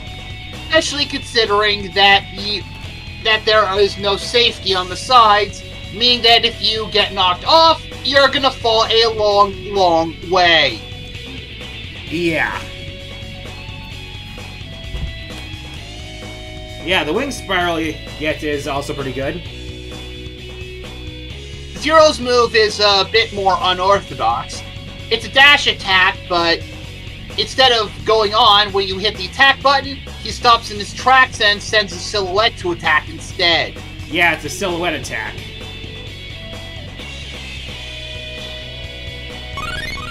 Oh, hey! Ready? We got... Fight! We have a follower on YouTube and a subscriber on YouTube. I mean, a follower on Twitch and a subscriber on YouTube. Yeah. Party, you two. Yep.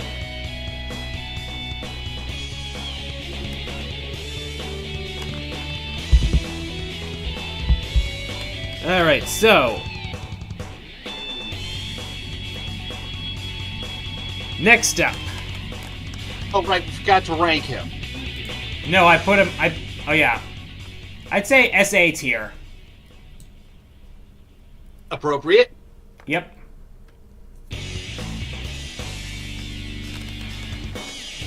Alright, so now we're up to Matt Rex, otherwise known as Burn Dino Rex.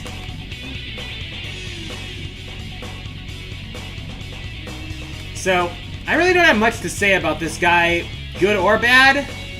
I'd say slightly more positive than negative.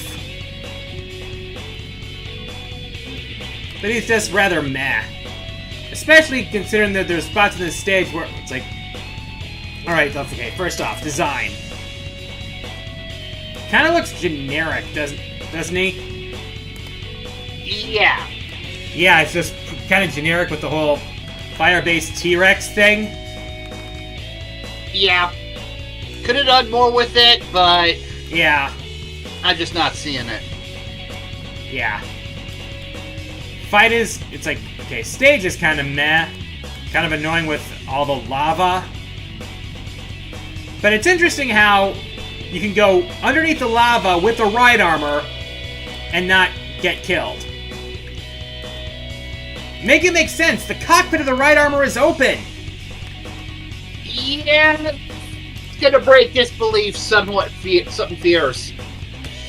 What do you know? Haven't you heard of suspension of disbelief? Is what I don't want to hear in a situation like this. Tell me about it.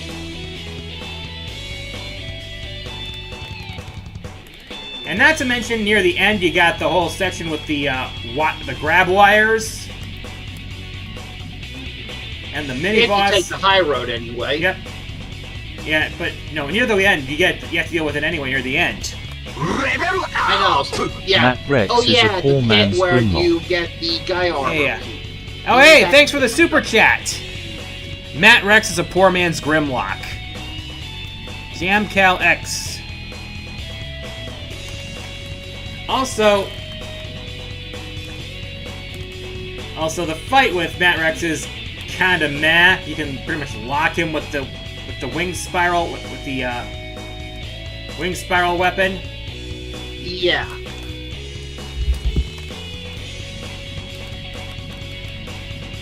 And then there's his weapon. Yeah. We got the ground fire, which is a short-range fire weapon that just puts a fireball on the ground and that shoots embers. Or the charged version is basically a fire-themed double cyclone charge. Yeah.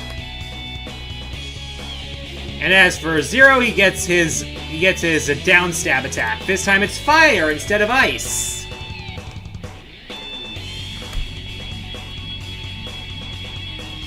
So, where do we put this unmemorable fellow? C tier. I can agree with that. And now we're up to Spike Rose Red, or Axel the Red. Jurassic Park tier. So yeah. I like Axel the Red. I'd say... I really like his design, how cool he looks. The way he's Vicious Rose. Yeah. And I really do like the overgrown area that he inhabits. I really like the design of the aesthetic of the area.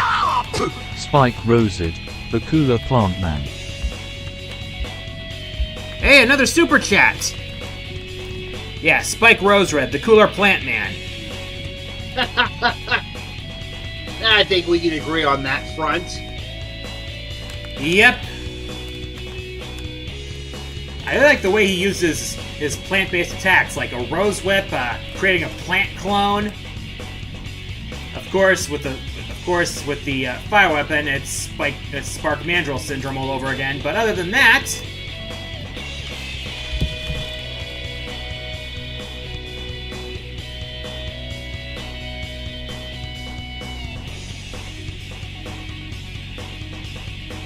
all right. So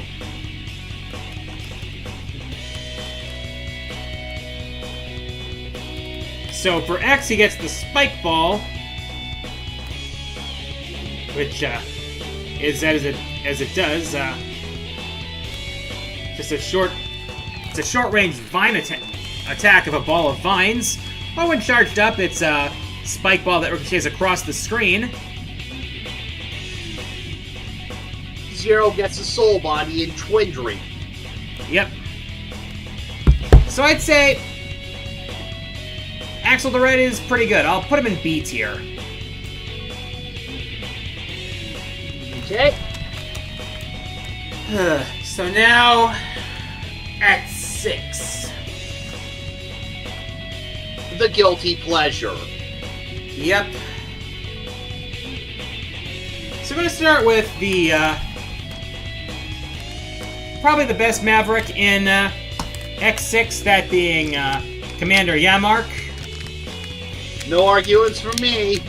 Yeah, I like the Dragonfly design, and I really like the way he uses his Yanmark option in the fight. It's the same for both of them. For both X and Zero. You get both in there. Though it is kind of obtuse on how to activate it for Zero.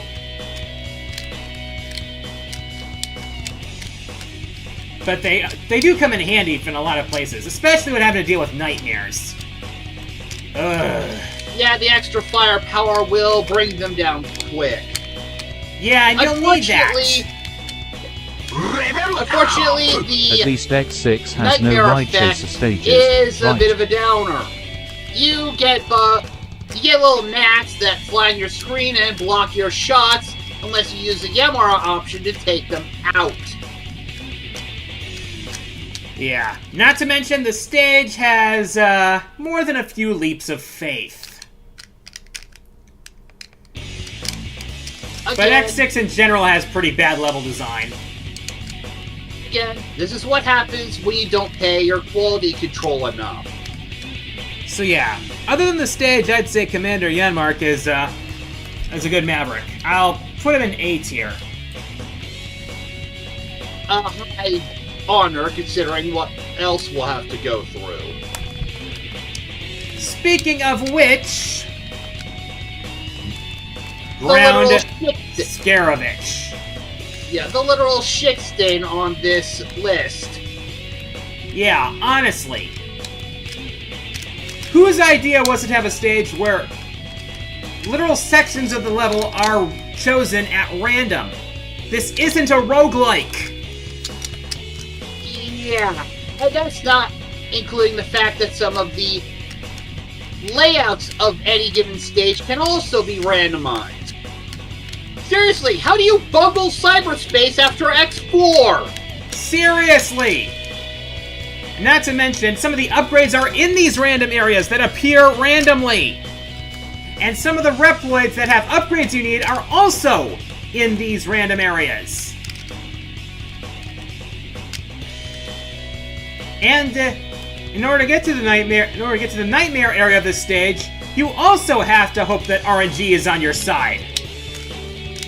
Yeah. You can see why it really grates on our nerves, considering the main stage itself is just a boring hallway with mini-bosses at every turn.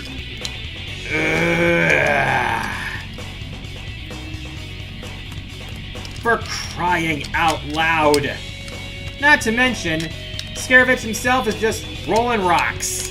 And I'm not talking about the beer. Condolences to the nerd for having brought that up. Yes. So you'll have to watch for rolling rocks, and you'll need more than 0.5 A presses for this one. And no number of parallel universes is going to help you here. Yeah, pretty sure all manner of dimensional abjuration is not going to help you weather this shit any better. Yeah. Not to mention the weapons. X has that slow projectile unless you charge it, in which case it becomes really fast. And Zero has what has been called the auto-kill button. The self-destruct button, yeah. It's a descending attack done by pressing up and B while in the air. Oh. Whose bright idea was this? Yeah, up and attack while in the air. If you do it when you're over a pit, you're pretty much dead. An E tier, Yeah. An E tier is an E tier. You can't say it's only a half. Yeah, I will never argue for anything above E tier when it comes to this turd. And once again, we get, this is where we get bad fire bosses.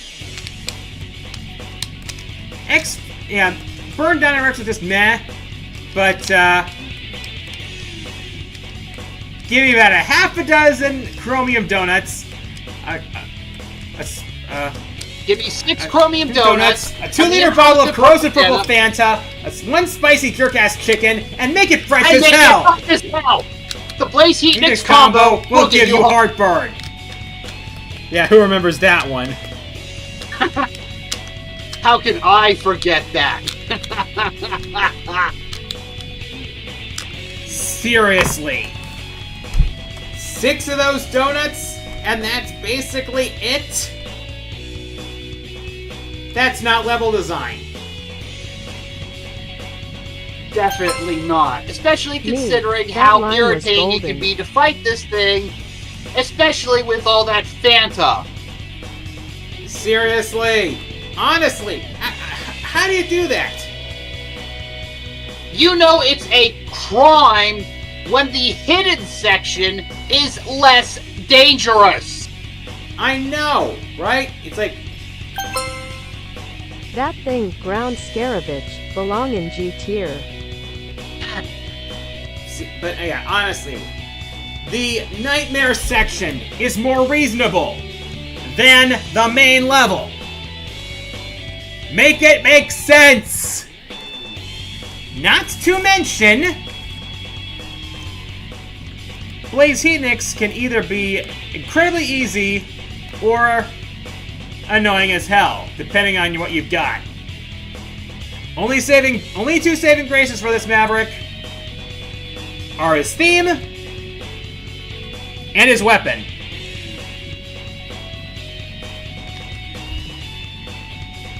Yeah. Zero gets a lame version of the rear engine gear. He doesn't actually leave the ground for this one. Mm-hmm. While X gets a flaming slash and or projectiles to go with it, or a horde of flaming projectiles when charged. Oh yeah, I forgot the nightmare effects. Scaravitch, that literal turd bucket, plants blocks throughout the stage that you need the ground dash to break, while Blaze Heatnix basically just showers you in fire. Yep.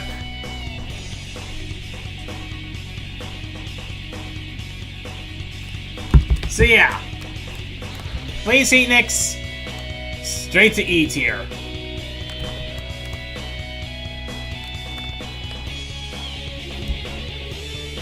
And to think we're not done with this disaster piece yet. Alright, Blizzard Wolfang. Looking back, definitely a mixed bag. Freaking ice physics really hurt his stage. They'll hurt your stage if you carry his nightmare effect. Yep. I will say Blizzard Wolfang's design and fight are really cool.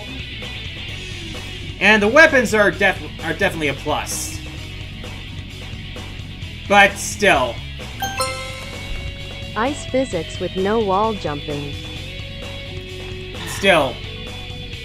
I really can't put Blizzard Wolfang any higher than C tier. Damn shame. Yeah. And now we're in the Mario and Luigi reject. Yep. The level with the acid rain. Oh, man. If it weren't for those restorative capsules, the stage would have been unbearable. Yeah. And as for the fight, it's clunky as hell. You can't even use Zero's weakness. That's weapon. Unfortunate because Can't Blizzard use Zero's Wolfgang version has of a the cool weakness design. weapon because the ceiling is too damn high. Yeah, once again, why? The ceiling is too damn high.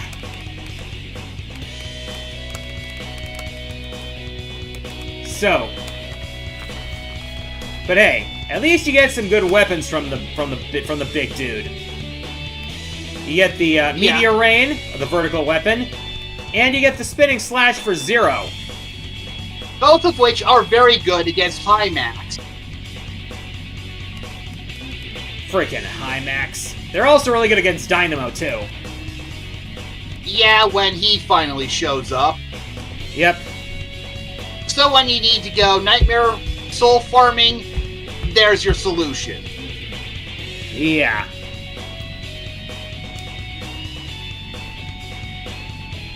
So, court verdict? Yep.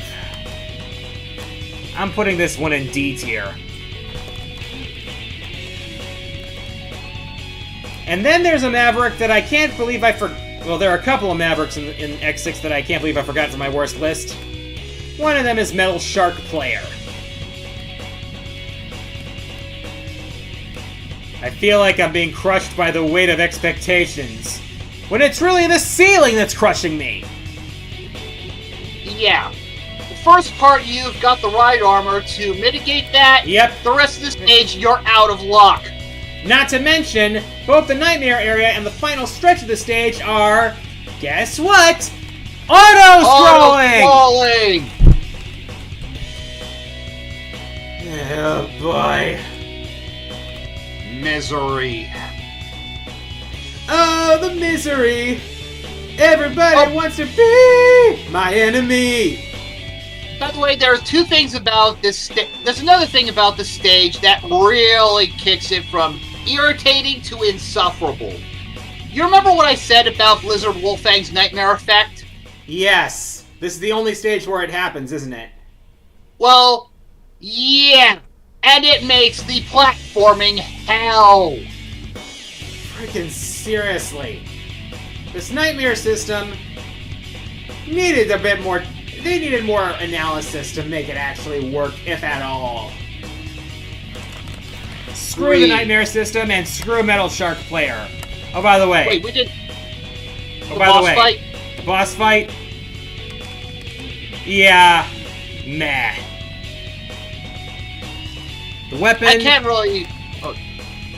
As for the weapon, the bouncing, and Zero's down stab. That's all we need to say. And there's one other really nasty thing about this thing. Guess what the catalyst for the plot of X8 is? The copy chips. And the Reploid DNA data. If it weren't for his research, that would never have happened. Yeah. Metal Shark Player, we blame you. This is all your fault.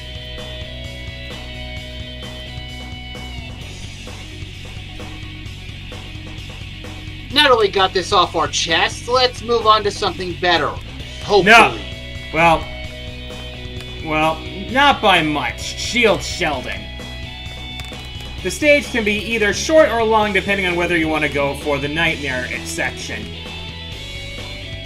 Because the main gimmick is there's some invisible platforms and there's reflecting lasers. Never both at the same time, thankfully. Yeah. And the fight with Shield Sheldon could have been worse, but could have been better. It's meh. And the guard shield is kind of awkward to use. Yeah, especially with Zero. Yeah, so Could be that the whole thing's bugged. Kind of makes you wonder why Capcom never touched it. Oh, hey, we got a raid! Asian Redhead raid with 1 viewer. Thank you.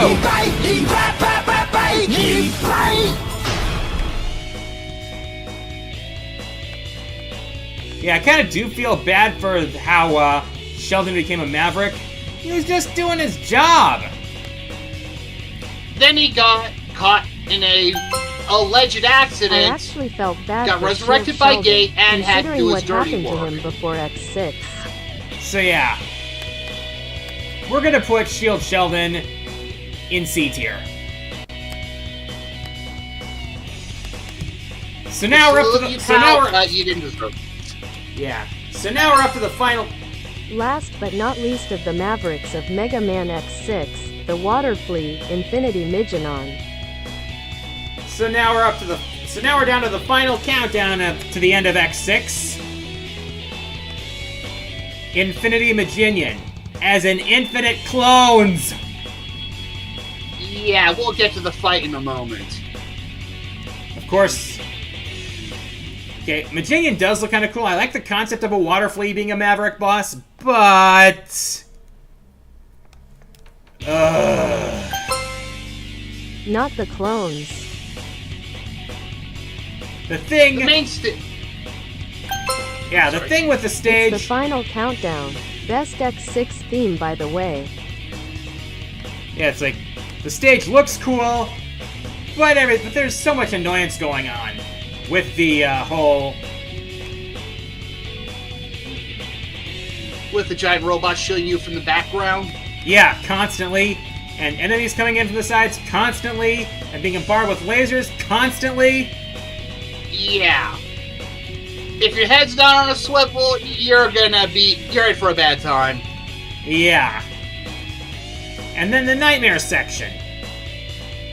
Whose idea was it to have a nightmare virus literally on top of one of the Reploids you had to rescue?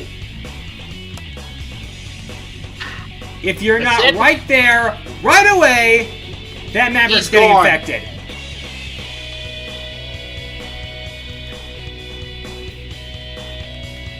Hope you're ready to throw all your lives away on that particular section, because you're gonna need them. Yeah. Not to mention the clones of the boss fight. Yeah. If it was So- just the... If it was just Majinian himself, it would have been fine. But there are so many clones. So And clones don't have many. an expiration God date. damn clones. If you don't take out the clones, you're gonna be surrounded by acid bubbles in no time. So yeah, this guy should have been on my worst Mavericks list. E tier. Alright. And to think, we haven't touched the worst Mavericks yet.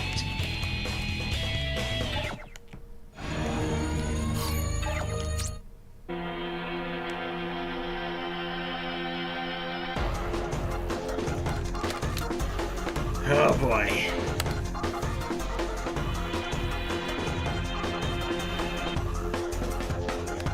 Oh boy.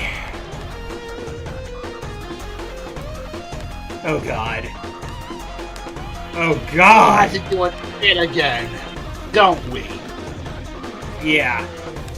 At least we're starting with one of the actually good ones. Yeah.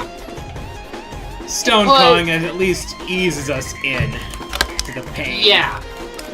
He's arguably the best of the X7 Mavericks, but that is an astoundingly low bar to clear. Yeah, it's like, Soiled or Stone Donkey Kong. so yeah. The stage isn't too bad, has just a few annoying parts with spikes and all that. But it's all 2D, thankfully. And then there's the fight with Stone Kong, which isn't all that bad. I did like Stone Kong Code of Honor in his dialogue. Yeah. He has a code of... Stone Kong does have a code of honor. He does have the, a decent fight, which you can actually use lock onto your advantage there. However, the guard shield is awkward to use, so... Yeah, Zero does have X7 a has counter returned from the technique, grave to give QG but rage it cuts. can't. But the enemy has to be in contact range for him to use it. Yeah. So yeah, I'm putting Stone Kong in B tier. And Poor but guy. now, Want me to handle this next one, or do you want to do it? he's just an onion! He's just an onion! He's just an onion. He's just an onion! He's just an While onion. Porta guy calms down from that, He's let just me an onion. handle Tornado Tunyon. He's just an onion. He's just an onion.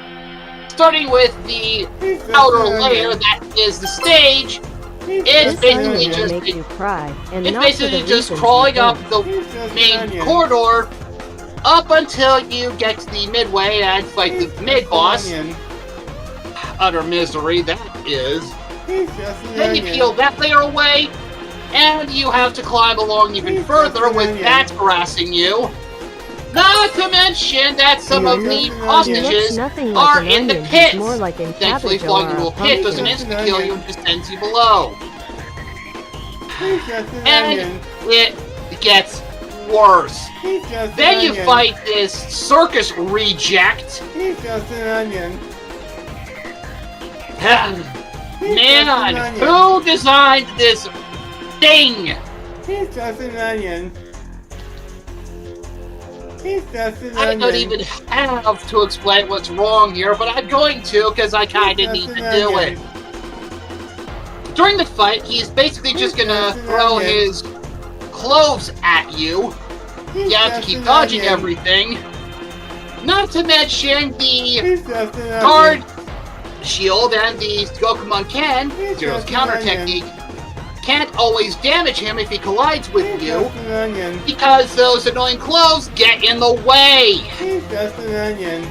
And that's just the first half. The second half, he starts getting crazier with his attacks, and you just have to keep dodging. Yeah, by the time you're done with him, your patience will probably be as exhausted as Quarter Guy's sanity here. But the weapons are actually, kinda decent. Yeah, they've got some good vertical coverage, and Zero does have his rear engine XP here. Thankfully in working form, but by the end, I think he's not the worst Maverick out there, but he's pretty damn close to the singularity of the quality event horizon. E tier. Placing him above E tier is criminal. Yeah, E tier. E tier. Well, at least we get something. At least we get something of a reprieve by getting the other decent Maverick here. I guess QG feels more like an onion than a pumpkin or cabbage. I'll let you take it. So yeah, Splash Warfly is. I will say he's at least decent. The stage doesn't have to deal with water physics or death spikes. But it is pretty cool to, you know, make your way across those battleships. It's probably one of the better 3D stages in the game. I'd say it's probably the best, but that's a extremely low bar to clear, given the rest of the game. Yeah, considering that what X7 is, that is an astonishingly low bar to clear. Yeah. So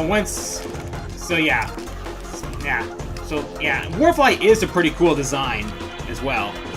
More of a flying fish than a any sort of housefly or insect or anything like that. And I gotta say, the fight does keep you on your toes. You gotta keep your eyes open to see where he's gonna come out. And then you shock him. Though it is pretty silly that you just get a weak water laser from him, but it does help in some occasions. Zero gets a glaive, and trust me, he's going to need it. Yeah, so yeah, we're gonna put Splash Warfly also in the B tier. Next is the burn to the ground Maverick. Burn, fire. And now we get to the absolute turd. Hey, Flame High Entered, what's your favorite Nickelback song? Of the worst in the series. Of the worst. Screw. Level up!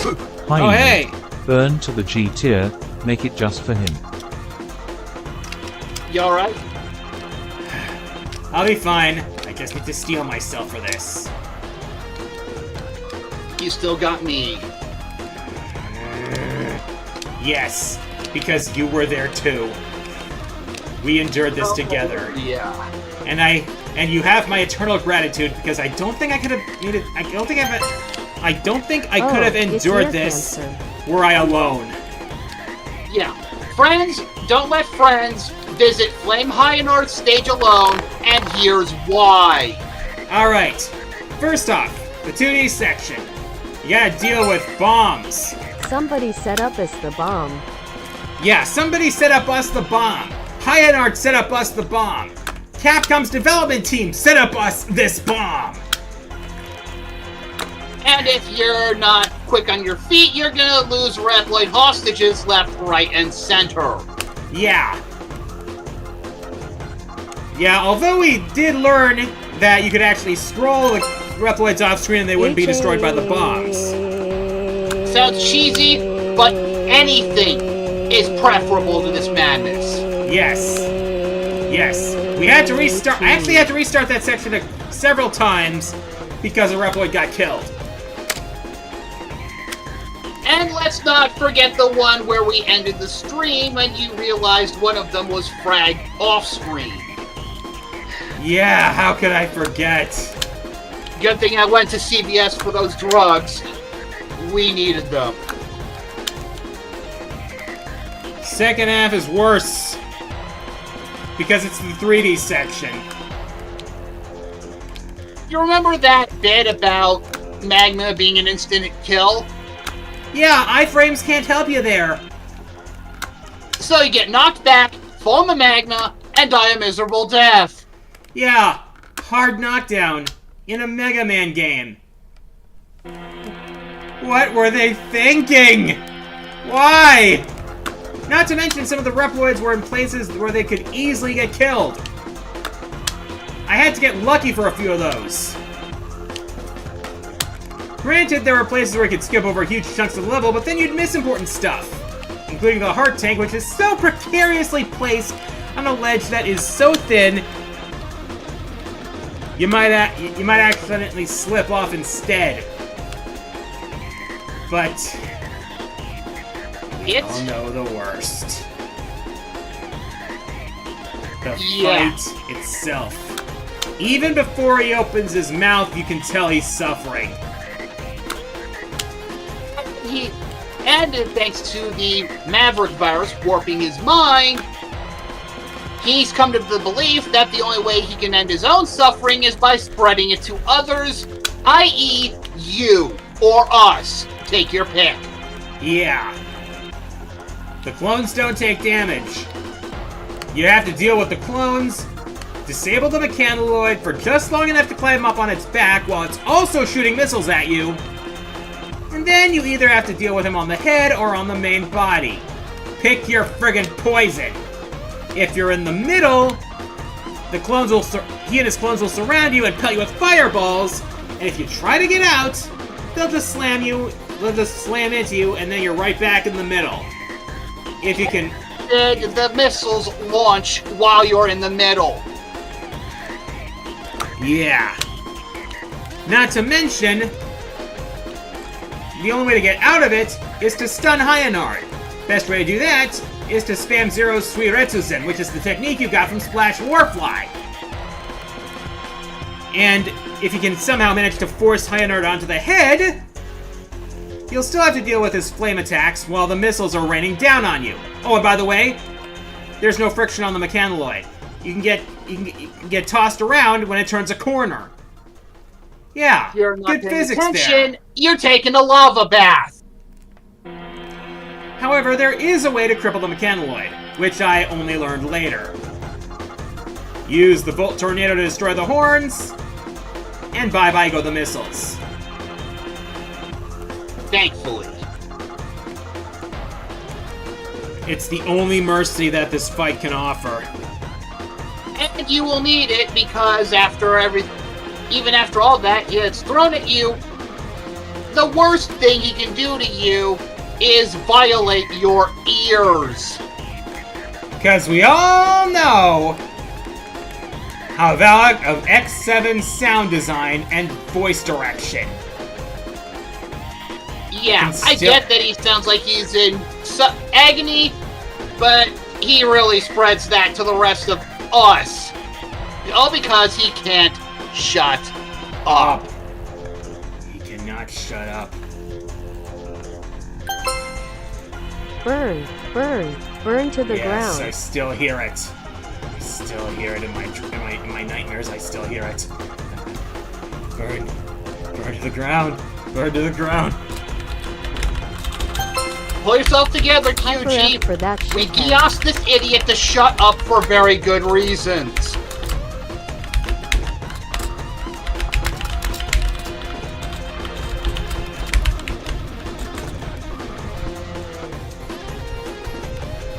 Yeah. He gets his own tier.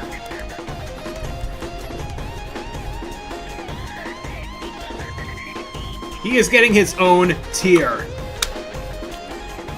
And he can rot there for all we care. Yeah.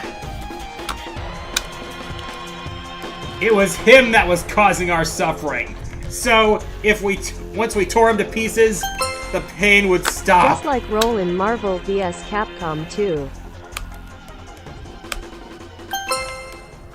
There's a Now with reason we that out of call the him way, ear cancer. Let's deal with the third of 3 turds for this game. The pig bike. Yep, the pig bike. Seriously, the pig bike, honestly. And it doesn't help that he's got the worst Ride Chaser stage in the whole series. Then again, were you expecting otherwise from the worst Mega Man X game? No, I wasn't. The thing is, you have to... You're on a... It's a 3D level on a Ride Chaser stage. And your job is to collect bombs that are scattered on a track before time runs out. But you have to be precise with the placement on getting the bombs, otherwise you'll have to come back for them on another pass if you somehow still have time. And that means, if you want to be precise, you gotta be as slow as molasses, which doesn't help when there's enemies on the track that are aiming for your ass. Not to mention the one part of the track that forces you to maximum speed to jump a gap. Yep. Not to mention... Some of these times you just can't get rid of a bomb. Oh, by the way, Flame Hyanard's weapons, they suck too. Yeah, we had to get that out of the way. Because they are also the pig bike's weakness, somehow. And but holy moly, they do so little damage to him. Yeah, speaking of, let's get to the actual punk himself. Yeah, he'll try to slam into you any chance he can get, while his posse throws bombs at you from the sides of the arena. Talk about cheap. Not to mention he throws his Beyblades at you. Yeah, not a fun fight at all. Yeah. That's right. That's right, it's also an electric cage match, too. Yeah. Now, let's finish discussing his weapons, which I do believe to be completely lackluster. It's the Beyblades. Yeah. X and Zero and Axel just get Beyblades. And with that, the two of us have no choice but condemn you to eat here. Now get lost, you punk, you punk, you punk, you punk, you punk, you punk, you punk, you punk. Here goes nothing, you punk, you punk, you punk. Holy moly! And now we get to another Maverick that I've come to despise once again. Snipe Anteater. Holy moly. Once more onto cyberspace. And wouldn't you believe it? Somehow, it sucks again. They made it worse. Bacon, bitch. Worse than Ground Scaravich? Because it's got the gimmick of flipping upside down, and some barriers you can't pass through unless you use Axel's A-Trans ability. Yeah, you're gonna need that. Yeah. And the music is lackluster for that stage too, honestly. What a frickin' jip. Can't even make the music for cyberspace cool. Our Snipe Anteater. Nice typo, Capcom. Not to mention, the fight with Snipe Anteater is basically a battle of attrition. The Beyblades ain't gonna help you because you're on a cylinder, and, he can freely move beneath it while you can't. Yep. Trying this without X is a bad idea. Yeah. All you can hope to do, with all the mines, missiles, and whatnot, is pummel him with your buster with everything you got, and pray that you survive. You might want to top up your E-tanks in preparation. You're gonna need them. Yep.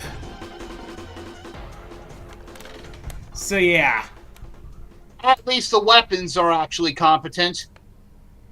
Yeah. But that still doesn't save him from E tier. Yeah, he can stay there. So now we're up to Wind Crowrang, in a stage that only half sucks. Yeah, the first half is misery.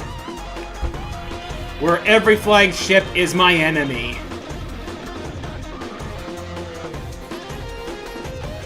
Yeah. You jump, you fall, you misjudge timing, fall. You misjudge distance, you fall. And somehow, you get the pickup, you fall. You rescue Reploids, you fall. And eventually you get to the end. At least after that, the rest of the stage is decent. Bottomless pit the level. Yep. Yeah. The rest of the stage is decent. It's just the interior of the flagship while you're searching for Reploids and reaching towards the end of the level. And hopefully getting the capsule. Yep. And the fight with Krorang isn't actually too bad. It's just the first path of the stage that really sucks. Weapons aren't too bad either, to be honest. Yeah, definitely an improvement. Yeah, so I'd say Krorang goes in C tier. You mean C tier? Yeah. I've got no complaints. Alright, so next, and the last of X7 is, Krorang roasting X is the one good thing about him. The kid. the kid in the armor tank. If you keep misbehaving, you won't get your snack!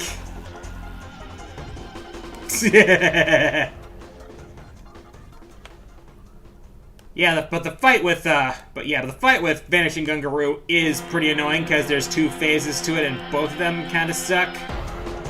If you're competent enough, you can smuggle a ride armor Don't you to start. ease the burden. Yeah.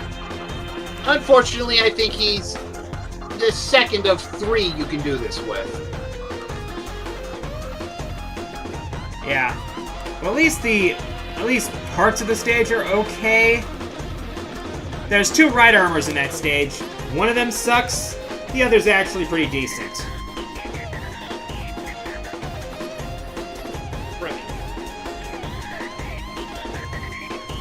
So, yeah, it's like, one of them is like super slow and clunky.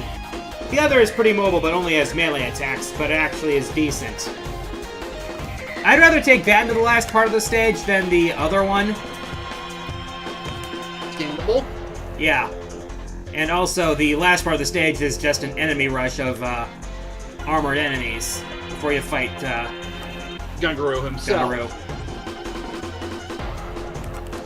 Also, Gungaroo's weapon has a lot of attack output, but a lot of energy consumption, so it's not really worth it. And the range kind of blows.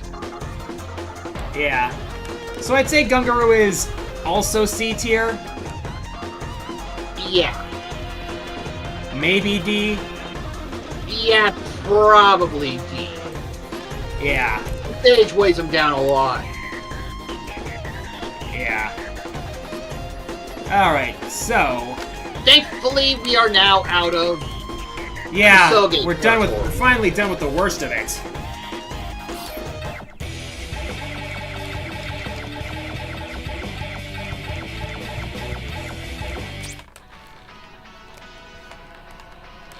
Alright. So, last but not least, mercifully,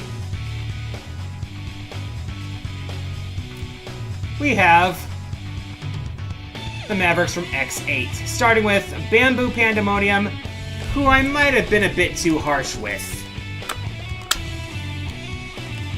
I mean, Yeah. Lame. Carry on. so yeah. The ride armor is a kind of slow and clunky, but not as much as X7, and you eventually do get used to it. The level design is pretty cool, and but it can be a little tricky how you need to keep the ride armor for certain items and upgrades. Yeah, especially the one where you go into the background. Actually, I learned there's an easier way to get it that doesn't involve Axel's A-Trans ability. I actually did post it on my Twitter. I saw that. I never would have imagined you could do it like that. You might say you were too harsh, but I hated his They gotta admit the nihilism. music kicks ass too, especially once you suit up. Yeah. So, the stage isn't too bad, though. One thing I do dislike about Bamboo Pandemonium is his nihilistic attitude.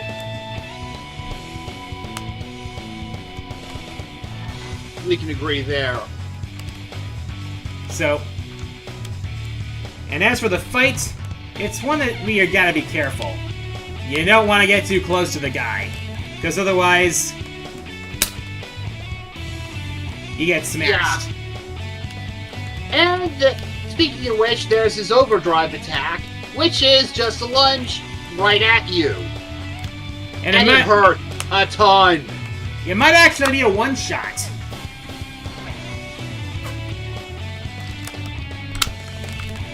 Well, it's gonna take someone out if they're injured. Yeah.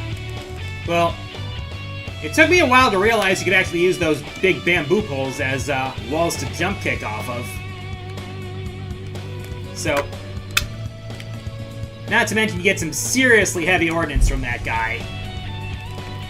Missiles, Oh, yeah, grenades. grenades. So yeah. Bamboo Pandemonium. Not as bad as I remember. Not the best, though. I will say high C tier. Alright then, and now for the other. Yeah, for the other one that I might have been too harsh about. Yeah. Thing is, simply getting through Optic Sunflower stage requires some precision, but it's not as bad. If you want to get all the upgrades, though, you need to have a plan. Because for one of the rare medals, you need to have 5 through 7 high rank clears for the trials. Why does this thing exist? Agreed there. If you want to get the other rare medal, you need to get the high score for all the trials. Not easy. You have to have a plan for it, and the right techniques and skills for it. Oh yeah.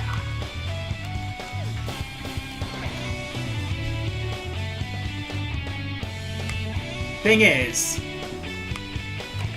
my plan was, so what I did was go for the first trial. I relied on Zero's midair spinning slash to get the high score there. Second one, I could easily get the fast time with Zero's Z Saber. Third trial, I needed a bit of luck. I needed X's Icarus Armor Buster to zap the thing. Oh yeah. Phase 4, You don't even get both medals if you first try win that stage. but yeah, first 4. I mean, it's like, yeah. Next phase, I had my attack meter full by that point, so I could use a double attack and clear it easily. The last 4 trials weren't too bad, honestly. Quickly take out the flying robot with Zero. Then take out the flying machine with X in the next trial. Take out the 2 robots with Zero in trial 7, and then trial 8 had no time limit. I just had to survive. Yeah. So yeah, with the right plan, So with the right plan, you can actually pull it off without even needing any of the special weapons. Well, any of the F-Zero special weapons. You just need the right plan and the right upgrades. Yeah.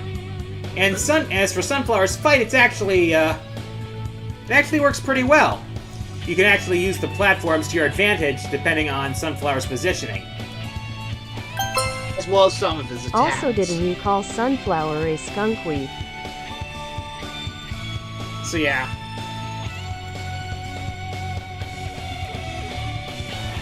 yeah.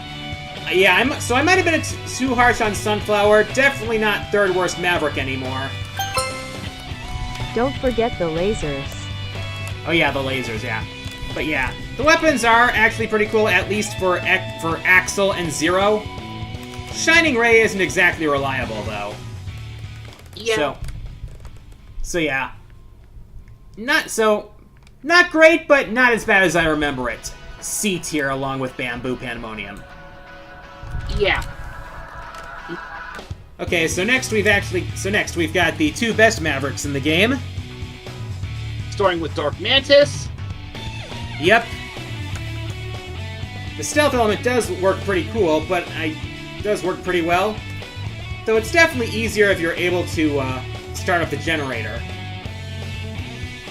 I do think it's cool how Dark Mantis has the element of using the darkness to his advantage if he's able to, and how the weapons from Optic Sunflower actually negate that advantage temporarily. Yeah. And he's such a badass. Yeah, at least his overdrive attack can be predicted if you know it's coming, unlike Pandemonium's, which requires split-second timing. Yeah. And the weapons you get from him are definitely really cool as well. So, I'd still say Dark Mantis is the best Maverick in X8, so GA tier. Stand tall and stand proud. Yeah.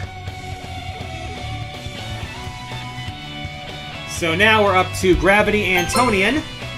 I'ma ask this question now. How are you feeling about remaking your worst Mavericks top 15 video? Well, I don't think I'm actually going to remake it because this is basically the same purpose right here. Now, Gravity Antonian is also a really good Maverick. The stage does do the gravity manipulation rather well, although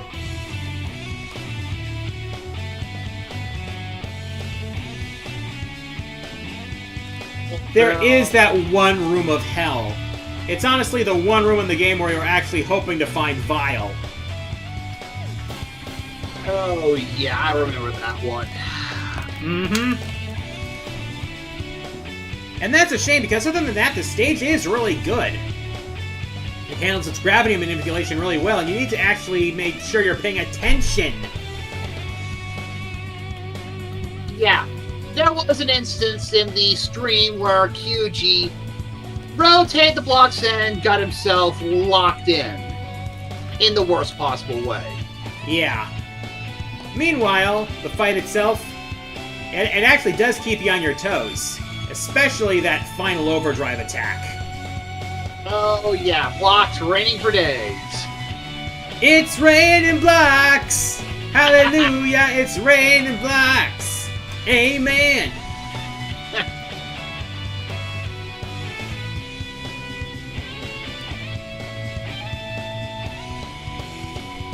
And not to mention, the music for Antonian stage is pretty cool. Mm-hmm. And you get, as for the weapons, they work pretty well.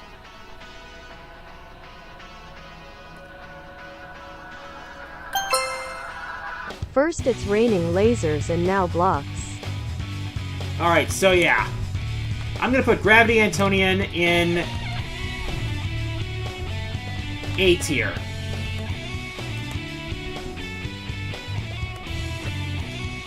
Moving right along. Moving right along to Earth Rock Trilobite. This one's actually pretty good too. Not as good as the last two, but it does work.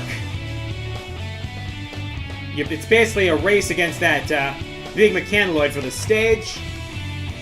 The first part of it anyway. Yeah, the first part you gotta run from it as it chases you, tries to slam you with its fists and all that. Until you reach the edge of the stage and you have to slam that crane into his head.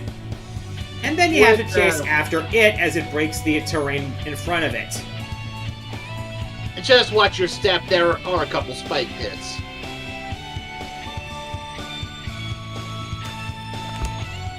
Yeah. Now you do have to use the crane to slam into that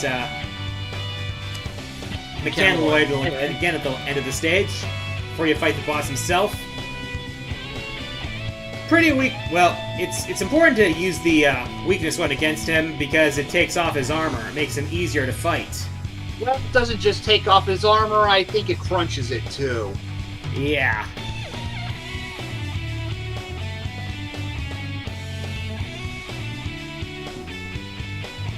Of course, he does have a rather weak overdrive.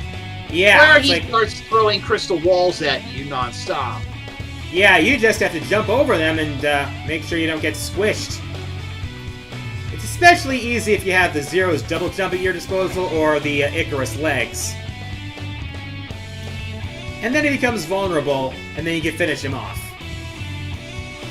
Yep. Now, the crystal wall is used to actually dig up some of the rare metals in some of the stages. So that helps. Yeah. So yeah, I'm gonna say Earthrock Trilobite is B tier. I can agree with him.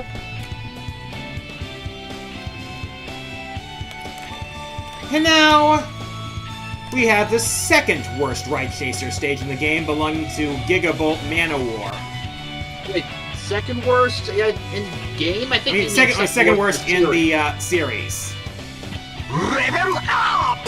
And now Yeah. for Gigabolt Man Baby O War. What a loser. Friggin' jellyfish. You gotta chase him down. You gotta chase him down, shoot him enough times before he completes 2 laps. Thing is, you gotta boost to keep up with him. You gotta make sure you're on a straight line to actually shoot him reliably. And you gotta deal with all the crap he leaves behind for you.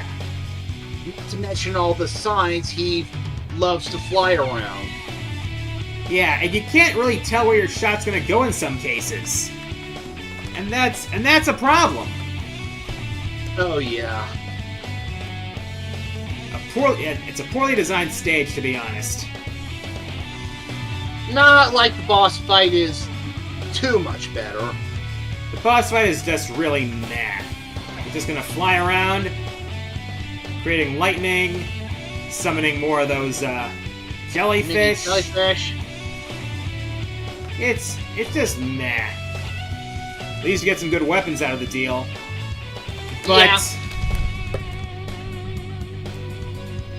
Yeah. But yeah. But it's the worst Maverick in X8. E tier.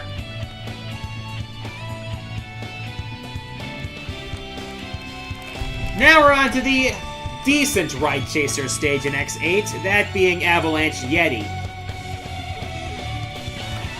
Yeah, That jellyfish deserves to be caught and put behind bars alongside Sponge Bong. so yeah. Avalanche Yeti's alright. At least the Ride Chaser stage actually feels planned and designed. Yeah. There's even a secondary path if you want to branch out to it, but you gotta be careful going to it or you're gonna crash.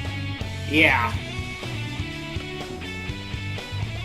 But the rest of the stage actually does feel planned out and actually playable. So... And as for the fight itself, Yeti's actually a pretty fast Maverick for being so big. He does fold pretty quickly to the thunder weapons, but other than that, you just gotta be quick and on your toes to dodge most of those attacks. He also has to have some reflexes once he whips out the overdrive, because snowflakes are going to start raining on you otherwise. So yeah, it's a fast-paced fight. The stage itself is pretty good, and the weapons are actually not too bad either, especially Axel's Ice Gatling. So yeah, I'm gonna put Avalanche Yeti in B tier. The way you enter his boss stage is silly.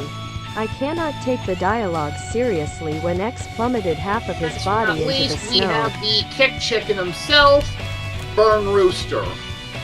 Yeah, Or as some people might call him, Mecha Blaziken. Not inaccurate. And all I can say is, screw the stage. Mostly the stage more than anything else. Why? Vertical Insert Foghorn auto-scrolling. Leghorn meme here. With bottomless pits. Yeah, it's like if you try to go down the pit This Maverick has quite the temper.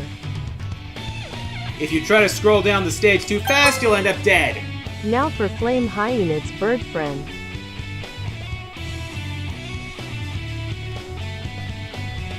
Honestly, I'm gonna be honest here. The escape sequence isn't as bad as the other two auto-scrolling areas. Because with the escape sequence,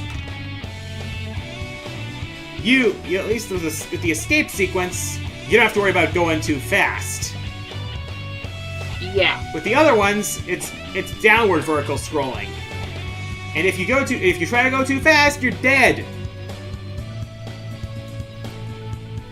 Meanwhile, the one shaft that doesn't have auto-scrolling still has a lot of spikes in it. Ooh, if you don't have a prickle barrier, you're probably going to regret it really quickly. Yeah. At least the fight with him is not too bad. You can actually cheese most of it with Axel's Ice Gatling. At least until he busts out the overdrive and makes the walls inoperable. Level up! Yeah. Hey, Rooster thank you has again nothing for on the Torch super Man. chat, Torch Adam S. Jutsu, Persona. one clenched fist fire. So yeah. Fight's decent, his design is cool. Weapons are pretty cool as well. Stage sucks!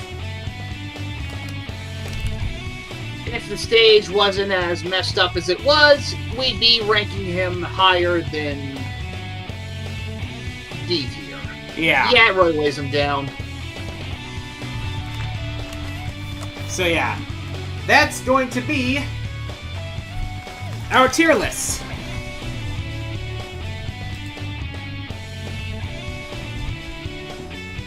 Let's see.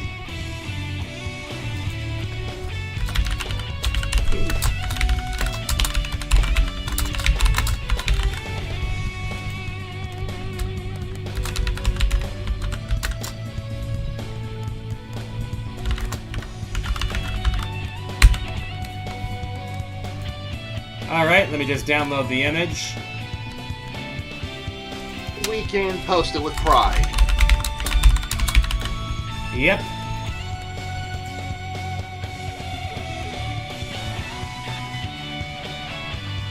Alrighty. So yeah. That's our tier list. And while we're here, I've got some codes I want to enter in, and hopefully we can use that in our... yeah, there's a couple codes I want to enter in X8, at least to show you. Suppose we could finish with that attraction. Mm-hmm.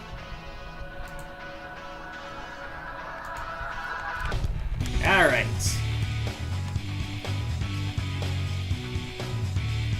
Alrighty.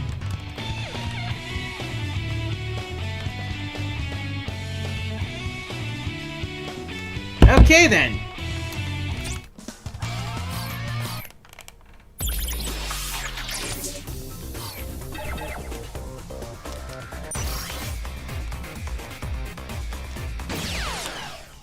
Alrighty. Go.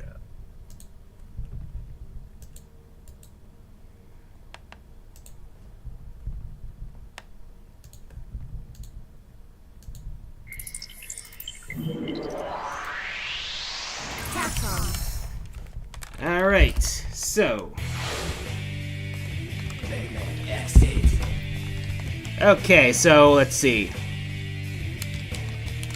Here I come. Alright. My turn? I'll take care of it. Alright. Hopefully they will work here. Alright.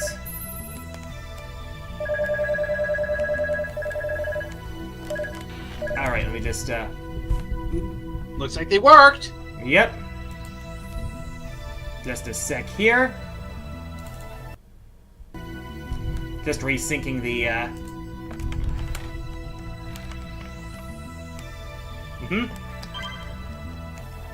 Yep.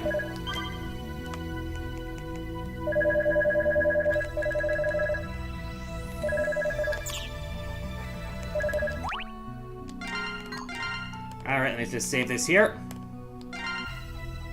Because there's a few more things I want to show you in X8.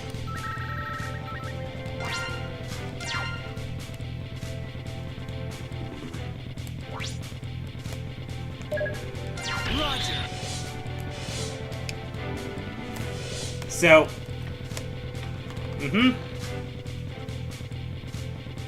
So let me show you how the operators works. And I think Noah's Park is the best place to do that. Now, I have shown off the ultimate armor before. He even calls it out.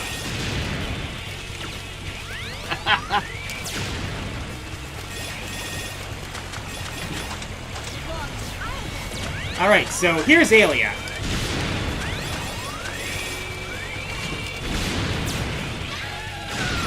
Now, Aelia does not have access to the armor stuff. But She's basically a base armor X, so treat her as such. Yep.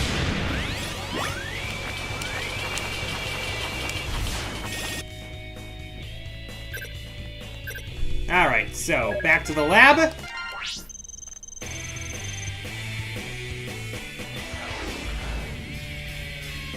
Nice workout. Alright, let me just make sure there's something else here.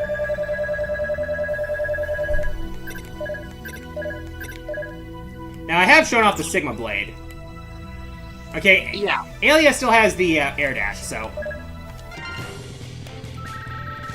So now...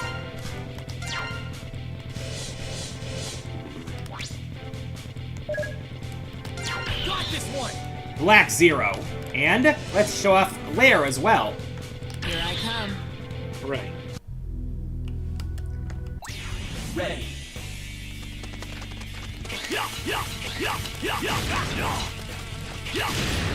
Now, Zero just has boosted stats as well.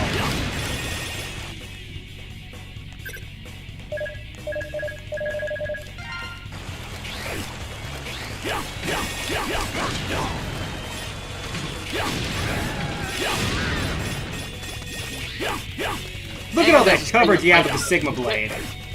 Yeah, and unlike the Glaive, there is no minimum range for that thing. Yep.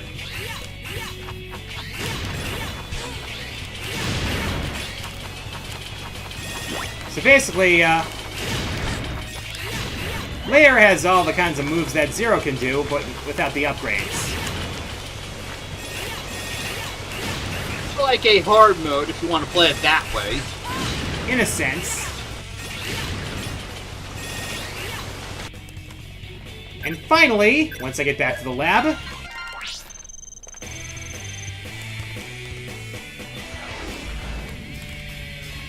Good job.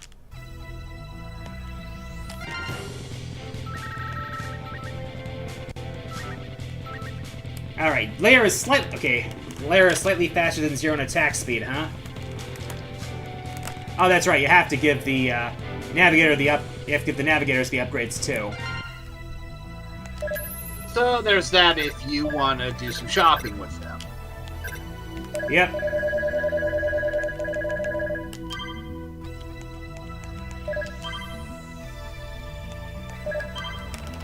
Mm-hmm.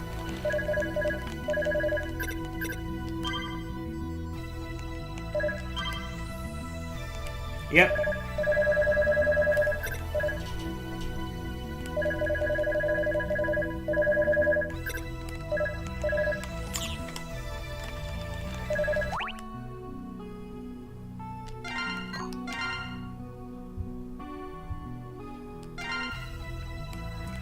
And there's two other things I want to show off before we close this out. Now, if you land the finishing blow on Lumine with a double attack, you unlock a new form for Axel as well. Commonly known as White Axel. Yeah, definitely see the Lumine inspiration on this one. Work together. Here I come. So now I'll show off what White Axel can do.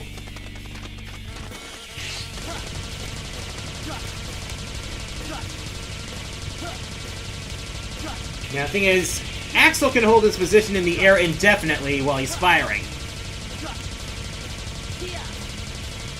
Which is always a plus. Mm-hmm.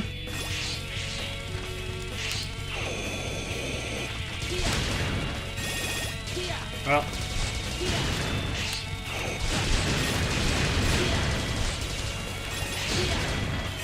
Yep. You don't get the infinite forward hover, but you can hang in the air indefinitely while you're firing. That is White Axel's advantage.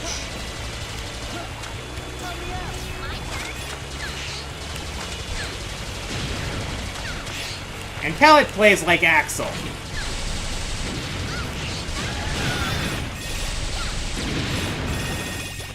So, that is how they work. Oh, by the way, yeah. White Axel does not have his trademark scar. That's another thing to keep in mind. Yeah. Further supporting the theory that White Axel is Axel possessed by Lumine. Alright, with that being said, there is, since we're here, there are a couple of things I want to do before we leave. Since we didn't get the chance to show them off before,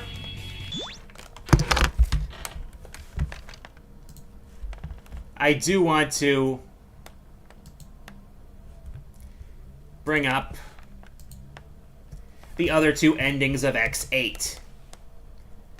Let's start with Zero's ending. If what Lumine said is right, then Sigma won't be coming back.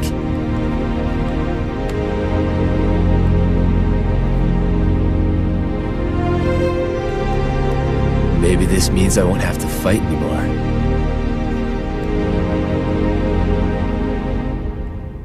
If only. If only.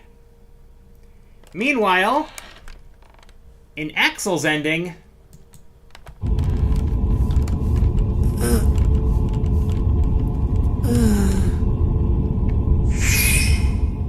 dun dun dun! And that right there is the cliffhanger that has yet to be resolved after all these years. Kind of makes you wonder if we can trust Capcom to tastefully pull it off. Only time will tell. As long as they don't pull a Rise of Skywalker with Sigma. Somehow If they're going to even think of attempting that, the Mother Elf better not be too far behind. Yeah. The thing is, I would want X9 to revolve around saving Axel, and anything involving the elf, anything connected to the Elf Wars would have to come later. Agreeable. Yeah. And to think this is one of 3 cliffhangers involving the Mega Man franchise. This one... Mahad isn't the only rider to use the The Alchemist retirement of Mega driver. Man. Yeah. There's this one there's this one from X8. The cliffhanger from Mega Man Legends 2 where he's still stuck on Elysium. And then there's the stinger from Mega Man ZX Advent. Yeah. And for that last one, they would have to reconnect with Inti Creates on that one. Yeah. That's going to be a tall order. Yeah. But anyway, this is where we're going to call it off. And with that, this particular operation is complete. Yes. So, then hopefully one day we'll get X9, in which case I will gladly do a Let's Play of it. Though I wonder, QG, how would you feel about making a 10 or 15 or 20 favorite Mega And of Man course, if characters you need any throughout the assistance, series? I will be there. Yeah, I'll probably do a Let's Play, but that's where we'll end it off. But anyway, next week, Splatfest. Look forward to that. Thank you all again for watching. For the This is Fifth Eye Fifth Gamer, Eye Gamer. I'm the Quarter Guy, and until next time, the arcade is The closed. arcade is closed. See you next mission.